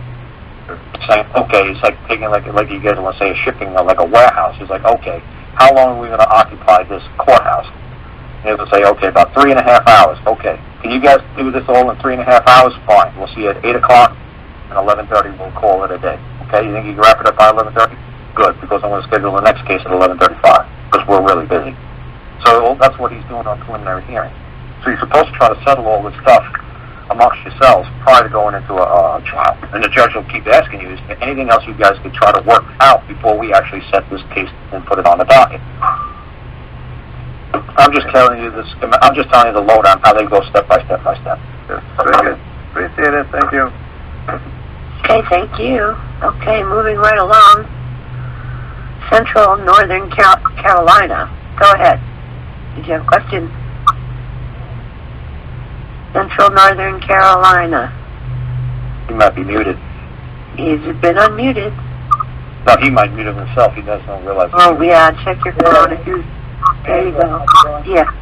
Okay, good. Hey, what's up, Karl?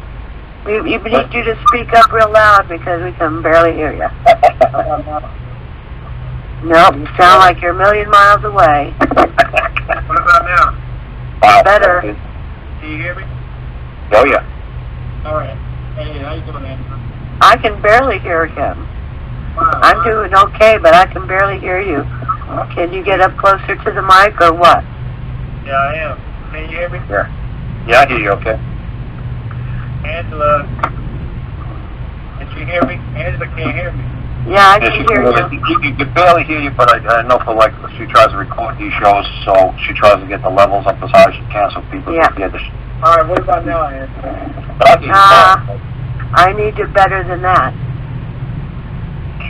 so do the best you can. I'll try to answer, and then we have. Which phone? I'll repeat it. Is that good? Let's see, go testing 1, 2, 3. Yeah, that's fine. Perfect. Hey, how you doing, Angela? Good. That's fine. Came in crystal clear. Yeah. Yeah, how you doing, Karl? Angela. All right. Hi. Yeah, Karl. I think you really need to really inform the people, really understand how deep in depth what you do and how things really are with actually moving a common law court. Okay. It's a lot more to it than people may think. Yeah, there's a lot more to it, but there's really not much to it. There might be a lot. Like there might be like 10 steps, but they're really not that complicated once you know them. It's just like dancing. I mean, I'm sure like to do a waltz or whatever, I'm sure everything is complicated like that to a point, but once you know how to do it, it just comes natural. You'll get the rhythm. Say, okay, I got this.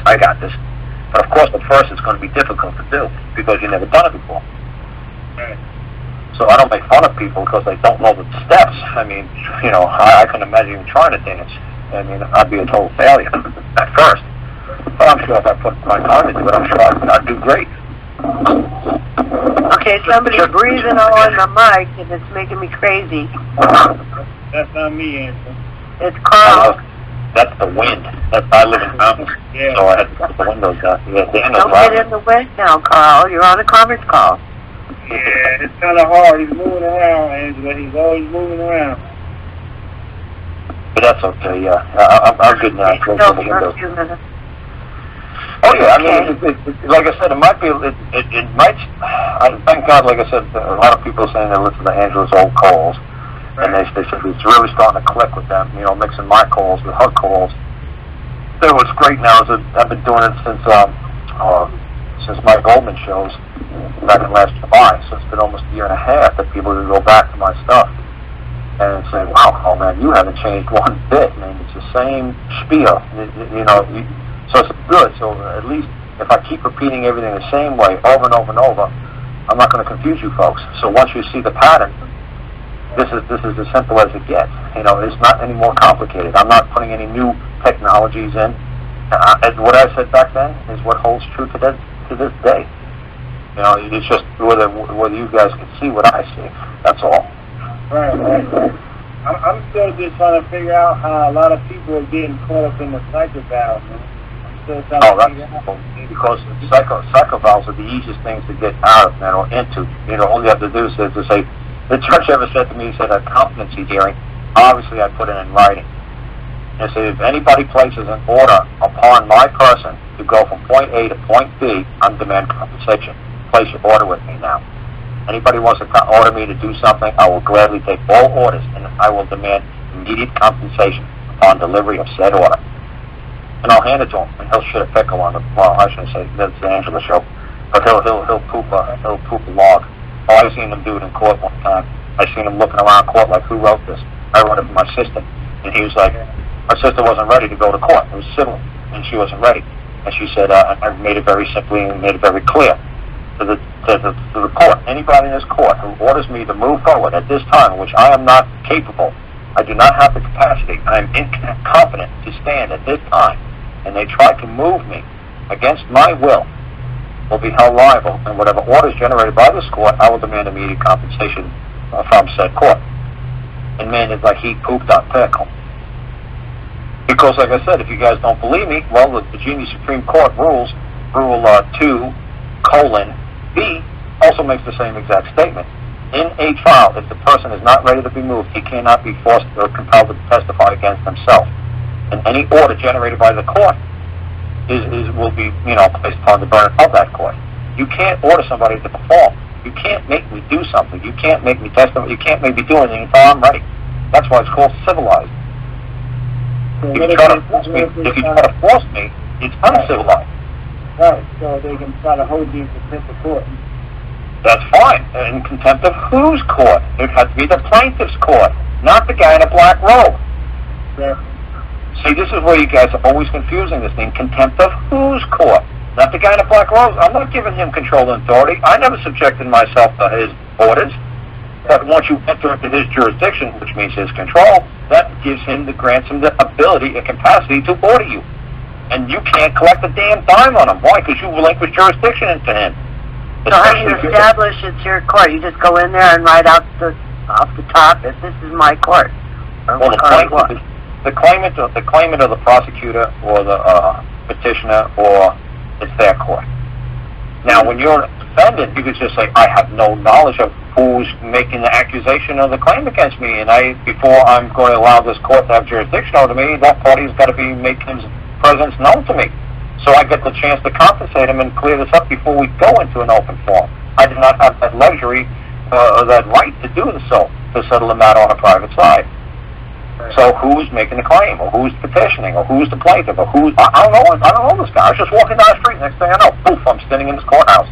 What's going on? Make it aware. I don't know who's accusing me. Make yourself known. Yeah, it's kind of interesting, man, Karl, because, we were talking about my case, and it's kind of very interesting what's going on, because they, took it off the docket, and they kind of... I have them at it's their case moving against me, but I have them at a standstill, they can't move forward. They can't do anything. Yeah, I heard you say that they have a case against you. The case went off the docket, right, and then you broke up real bad. Yeah, the case went off the docket, and they're just not moving forward yet. Because that's competency? Yeah, sure it is. They want me to take the psychopath, but, that's something I'm not doing. And plus, they have no bond. Well, like I said, did you plead into the case yet? Did you plead guilty, not guilty? You know that. You know I haven't. No. You haven't done any of that? Nah. Then you just do what I just said. Then you just say, who's the person who's moving a claim against me, make his claim known to me, so I can settle the matter with this man or this woman. Right, and you already know I put the whole, the whole smear in with them anyway. And then, right. They've just stayed the hearing, or stayed the trial, or they just put it on hold, or? Yeah, they just put it on hold, like they're waiting for me to comply with the tell them the poop will get off the pot. Tell them to move their complaint or claim against you now, forever hold your peace. You're going to have to make a claim against them. Because when they just put this stuff on stay or abeyance or hold it, they can do it for the rest of your life. So you tell them the poop will get off the pot. Now some people say, well, Karl, you can rely upon the statutes and limitations. They got 2 years. I say, F that. You tell them to move it now, because every second that it's against my good name, or every second that it's doing it, it's keeping me from being gainfully employed, or whatever. You tell them that the poop get off the pot. Right. Move your claim. If you don't move it, I'll give you 21 more days to move the damn thing. You don't move it in 21 more days, I'm gonna move a claim against you for failure to prosecute. They can say, well, we got 300 years to prosecute you. Don't tell us when we get prosecuted. Say, oh no, good. Then don't tell me when I can and cannot sue you, because I'm going to sue you now. Right. Move a claim against them, and then take it before trial by jury. And say, well, no, our statutes say this. It's like, yeah, well, the jury gets to determine if your statute has any merit. If your statute is causing harm to man, your statute has no standing in this matter. Right. You see what I'm saying? I hope you guys do, because thank God this stuff's recorded. Yeah. Because there's some good stuff. Right, because they don't realize what's really going on. Like, they don't understand Like, I mean, I've been dealing with this case for a little while now, and I put a claim before the court where I put all the orders, everything before the court. You know, the whole, you know, everything. So you already know, and the only thing they screamed was the psychoval, but I still have yet to see the order, or they never even uttered it in open court. So how can it be an order? Right?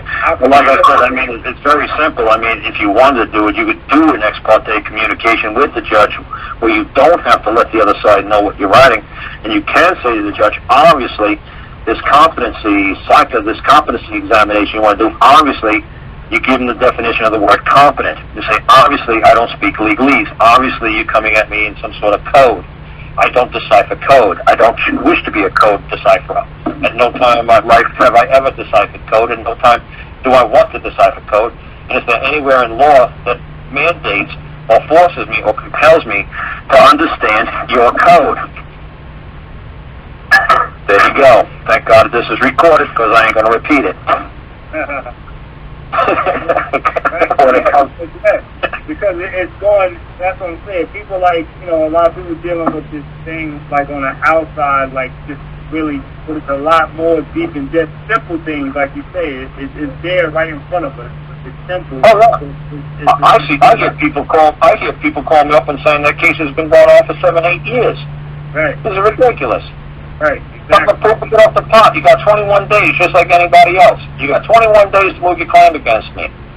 Right. Bring the witnesses, bring the testimony, bring the evidence to it, and do it now. When I file a claim against another man for doing wrong, I got 21 days. They have nothing. See, that's the whole point. See, that's what I'm saying. They threaten me. See, how many people they threaten you? If you don't take the psychoval, they threaten you with getting going to issue a warrant for your arrest. Right. Well, like I said, you know, what I'm saying is, right, it's been over 4 months now, and they never issued a warrant for my arrest. And even if they do issue a warrant, what has to be attached to the warrant? The bond. Why? I mean, someone has to take on responsibility for that. They're writing the bond, so it has to be the judge. It has to be somebody. When they issue a warrant, they're coming into your jurisdiction. It's like they're crossing from the state of North Carolina into Virginia. Now, this ain't this ridiculous Smokey and the Bandit movie where Jackie Gleason goes from Texas through Louisiana, Mississippi, you know, Arkansas into Georgia. That's Alabama. That's ridiculous. What if he runs over a baby carriage with a couple of kids in it? Who's going to be held liable for this Texas guy driving across state lines? The state of Texas is going to say, we're not insured, we're not bonded, we don't cover somebody who's acting outside of their jurisdiction. This guy's totally out of control. Go sue Jackie Gleason. You see what I'm saying? What I'm saying is, when you go out of your jurisdiction, you better have insurance, you better be bonded. Right. So like I said, if you charge a North Carolina cop goes into Virginia, he knows he's supposed to turn around.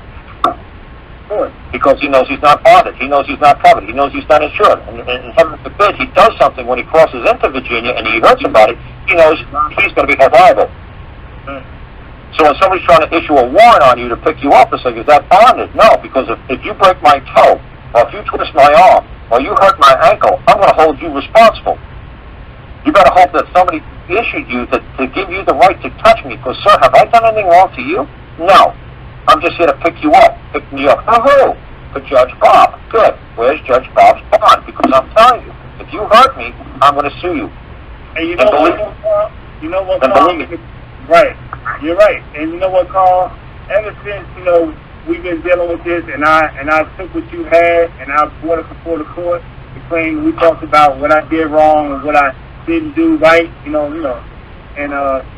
but ever since that happened, man, this is where it's been all this time. Like, you know, I haven't, you know, it's crazy though, because I think people really understand what's going on. They know not to violate, and then see what people don't really know, and then I'm on probation too. So it's like, wow, like I'm in like different facets, but I'm still moving through, and it's still not moving forward. Right, they don't know what to do. You got them in like a limbo. They're right. What they're going to do is they're going to like find legal competent counsel of their own, and they're going to start saying, hey, can we do this to this guy? We haven't seen nothing like this. You know, can we be held liable? Can this guy really do what he claims he could do to us? Right. What's going on here?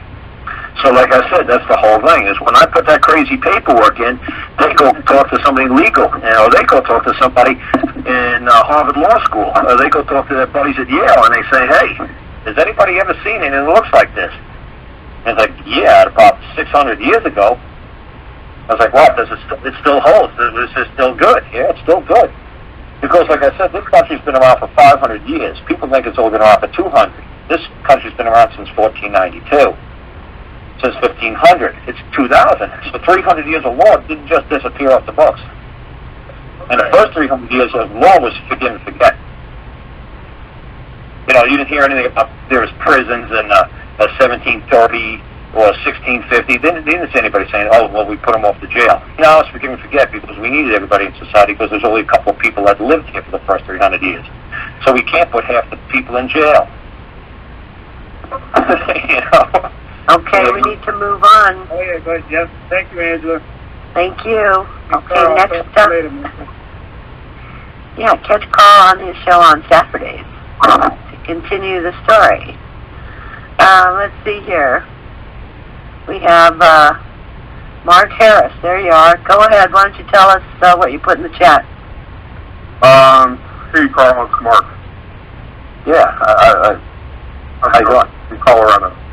Hey, you know what? I filed that court of record action against the CFO of Wells Fargo, the CFO of U.S. Bancorp, 2 attorneys, and a real estate agent. It's now coming up on 21 days.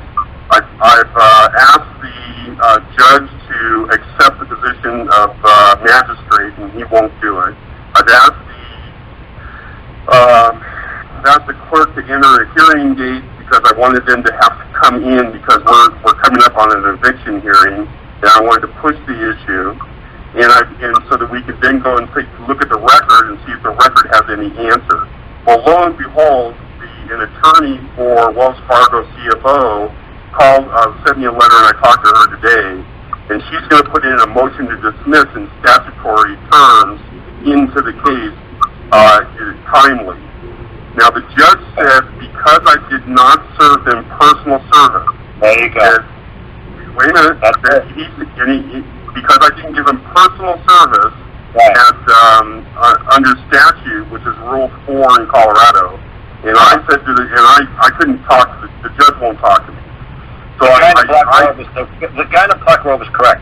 Everything that you said so far, I totally agree with the guy in the black robe. Why? Because you said CFO. You said you were supposed to say Pop, Susie, and Billy did me wrong when they were operating in No. I went right to the man who is the CFO. I did not sue the CFO as a CFO. I served as Billy. Right. So what I'm trying to say is you got to, when you speak to somebody like me, it's like I said, I want to hear exactly. I said, well, I believe a man is in control of a corporation. His name is Bob. He also happens to be the CFO of Bank of America. There you go. You got to spell it all out. If you don't say it all out exactly that way, if you just want to talk gutter English, like you're talking to some buddies on the block, that's fine. But when you want to come on a law show, you can't just talk to me like you're talking to your mom. Okay, I will send that. Be deadly accurate, because you're gonna make me think that you are forgetting certain steps. And if you're telling me bingo, you got it. Because when I said it only took me 27 seconds, and there's no. Okay, I served 4 men and 1 woman by express next day track mail, and I put in the proof of service that they had all been delivered. And now that the attorney for one of the men. That's not proper service. In statute it may not be, but my rules of court says it is. Okay. Everybody knows that to be properly served, that one man has to hand it to another man. It costs $55. That's all it costs.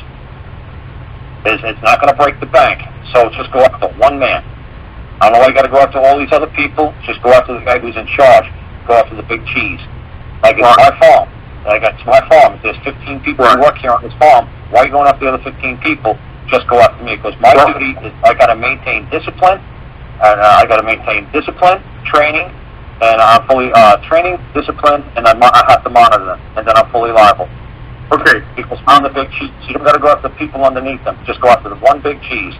Okay, if I was going to go to a jury of man and woman, and under common sense, if I gave express mail return receipt, and now that one of the man has returned and is answering into the suit, it's obvious that common sense is that they got the service.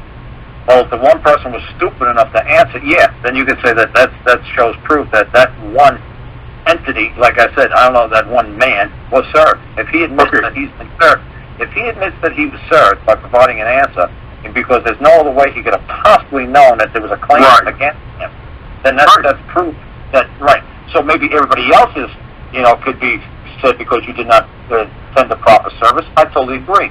But if there's one person who actually did answer in a logical manner or a concise manner, it's like, well, how would it be known this unless he was given that? Right. That's one person out of the 4 or 5. Okay, I only need one to continue the case. But it's the one, the top dog. Yeah, he's the top dog. Okay, well, if that's the top dog, that's all you really need. That's the only person that's really going to answer you anyway, because everybody's just going to hand the paperwork into the legal department. The legal department's just going to escalate it and say, look, you guys don't have to worry about this. The only one who really has to worry about this is the top dog. Yeah, this man happens to be the CFO of Wells Fargo Bank. Right. Okay, so what did the man say to you in his answer? Well, he has an answer, but they're going to file a motion to dismiss under the Colorado statute. Okay, well, the man has to answer you, not an attorney. Well, and I understand that, and the thing is what I would do is, and correct me if I'm wrong, I would accept the motion to dismiss as an answer that he has not answered, and therefore it's a default judgment. No, you don't want a default judgment anyway, because what if the guy's in a coma? He'll come back in 20 years and get the void judgment. Okay, then it's a judgment that the claim is true. You have to go after the man. Where's this top dog live in Colorado? Where's this? He lives in San Francisco. Okay, so you sued him in a local San Francisco district county court. But the house that I'm claiming is here in Colorado. You have to take your suit to where the man is who lives, so he can defend himself in his hometown, so he can have a trial by his peers. He don't know anybody in Colorado. He doesn't know your beliefs. He's just going to operate in his beliefs. Why he did what he did. So even if he's doing business in Colorado, then he's a corporation. Then you're suing the corporation, not the man. Who do you want to sue, the corporation or the man? I thought you said you wanted a man. I want to go after the man because I want to report the record. Go to San Francisco. Go to where the man is. Okay. So, and I'm under the understanding you cannot bring a corporation into a court of record. You could bring when you bring a corporation, when you want to say you want to sue a corporation, what you wanted to do is that you're trying to sue the man. You try to flush out the man who's ultimately liable for this corporation, and then when you flush the man out, you have to go where he is. You want somebody to stand up and say, yes, well, there's not one man in Colorado that's liable for what's going on. Well, then you're going to have to take your suit to the man. It's just like if you got into a car accident here in Virginia. What do you think, I'm going to drive all the way to Colorado and answer you because I banged your car? No, you're going to have to come here. All I got here in Colorado are agents that are male. Okay, that's great. Well, like I said, you're going to have to go. You're going after the top dog. You're going after the man who trained, disciplined, and monitored the guy. Well, I'm going after the man who is signing all the liability of the corporation that they're doing business in good standing with all the rules, regulations, and policies. Well, like I said, it was a very simple example I gave you earlier with Bill Clinton. Bill Clinton committed the crime, and they could point out to the crime was committed in Arkansas. Bill Clinton had to go back to Arkansas. He couldn't have court in Washington, D.C. like he wanted. He wanted the court to be transferred up the way he was. But at that time, the crime was committed in Arkansas. He had to go back down to Arkansas. So if you're telling me that this man committed a crime against you, fine. Then try to have him then say, look, you were in the capacity of the state of Colorado at the time in which this wrong was committed. You're going to have to...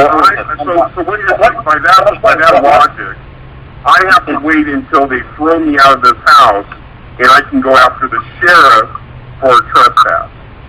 Why do you have to, okay, so your house is going to be foreclosed on, huh?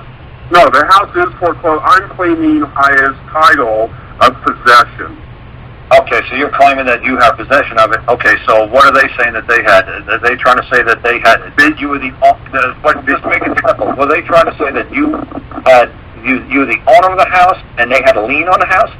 No, I was not signatory to any of the notes. The house was foreclosed on in Commerce, and now they want possession, which is a separate item. And I'm telling them that that the trespassers, they're using forged documents to take possession. And that's the trespass. Okay, so, see, this is what I'm saying. I don't understand how it got all the way to a foreclosure. Because I wasn't the one on the paperwork, and the guy who was on the paperwork could not sustain an action in defense of the foreclosure. So you're renting the property? No, I am sheltering in the property as a man. Who's the owner? There is no owner. Okay, so you're just saying you're squatting on somebody's. I have possession, and I'm taking usufruct. I'm not saying usufruct in the case, by the way. I'm taking shelter as a man, and I have highest title, unless they can come up and prove I have a higher title. And I know they don't have it.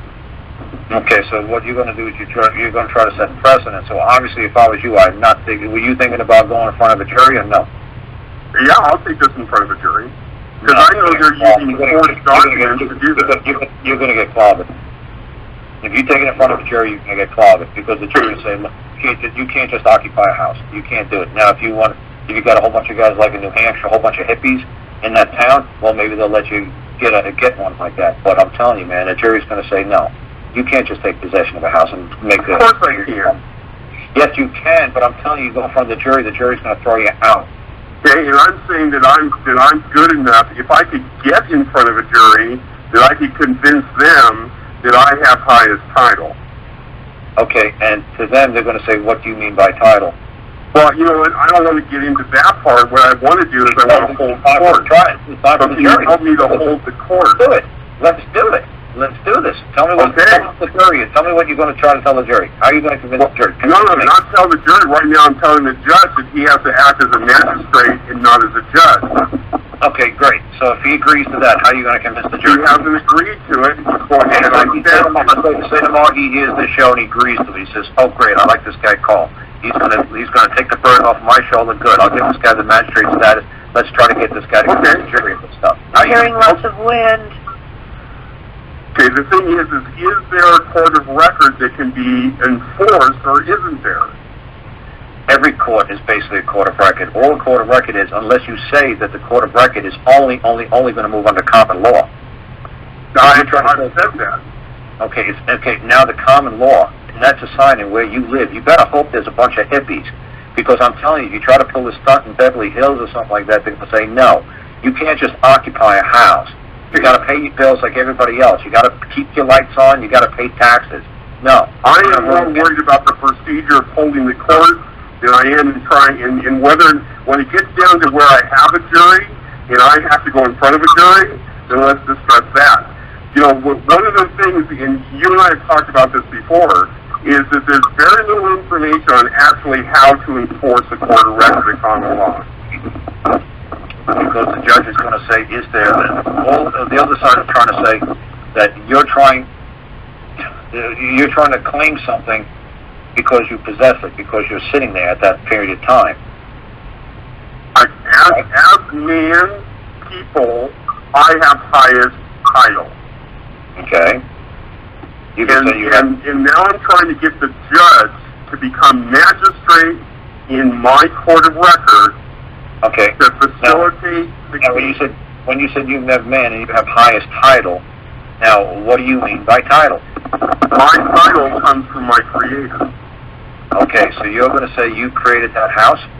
My creator created everything. Okay, so you created it's right there in Genesis. Okay, so it's right there in Genesis. So you're going to say to the judge that your Creator created everything. Absolutely. So then, is everything that your Creator created have equal standing in court, or you have higher standing in court than others? Because I am man people, I have highest authority. Okay. So if this case goes through and you say, well, I'm occupying this house, what's to keep you from occupying another house? As long as a man is not harmed or takes a loss of private property, I don't see a problem with that. But that's not the question. It's not what you tell the jury. It's not what you tell the jury. It's how do you get the jury. Yeah, because like I try to tell you, if anybody knows anything about law, everything is to try to maintain status quo. You don't want to set precedent. Everybody just tries to go along to get a So little you want to genuflect the commerce just because everybody else is. I don't buy it. If that's the way society rolls, if that's the common beliefs and practices of the people who live in that district at that period of time, if they believe, like, look, you can't just do this, because they're going to say, wait a second, if this guy wins, they're going to bring 3,000 hippies in, and everybody's going to occupy this guy's house. Well, let me ask you, have you ever gotten the jury? For what? I didn't want a jury. If they asked me if I wanted a jury one time, I said to myself, no way, because the jury's going to hang me. Okay, so you have never gone to court to set a jury of peers. That's right, because every time I go to court, the jury was going to hang me.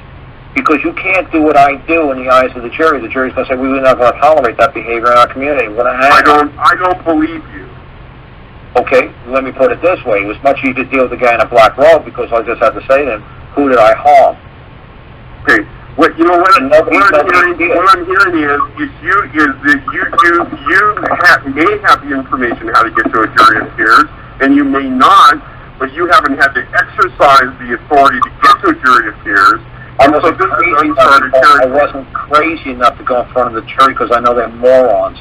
Well, I guess I'm crazy enough.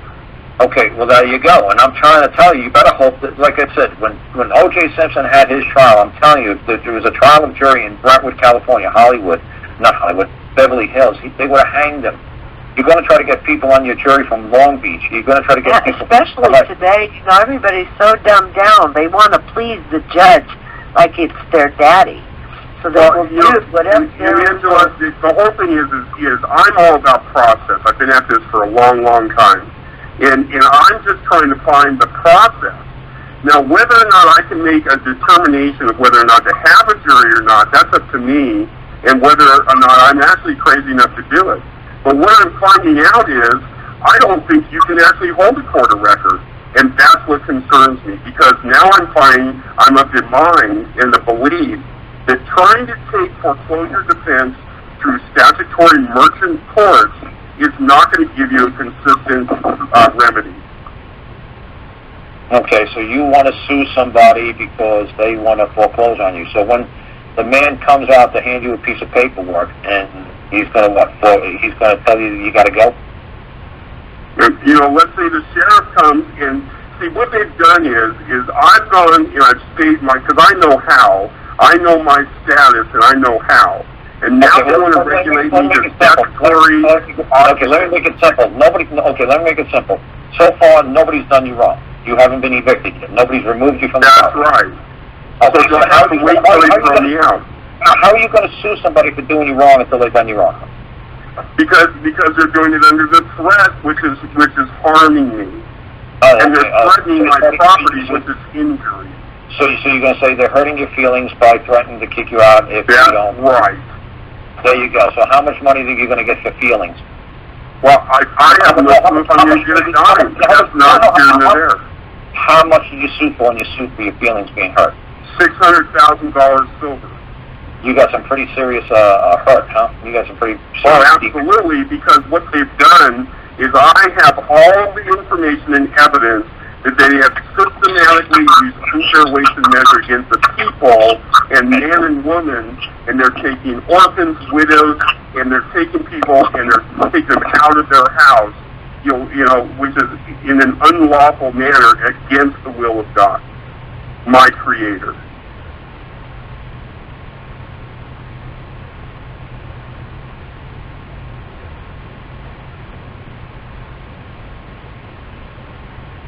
All I'm hearing is silence. Well, I'm waiting. Karl got knocked off. Well, here's the thing, Angela. You know, if we don't have equal weights and measures, and that means every man, woman, and child is being subjugated to debt servitude. And because of that, there is an ongoing harm to the people. And every people, as man and woman, is responsible to keep these corporations. And you know, I know I'm preaching to the choir. The main thing is if we're going to go ahead and we're going to do courts of record, then where is the authority that they're going to listen to in the procedure? Because it's not whether or not you have a good case. Let's let a jury of peers decide that. What it is how do you get these guys who want to stay in their authority as statute under merchant law and get them to move back into a true court of record? And I can't find anybody that wants to actually instruct on that.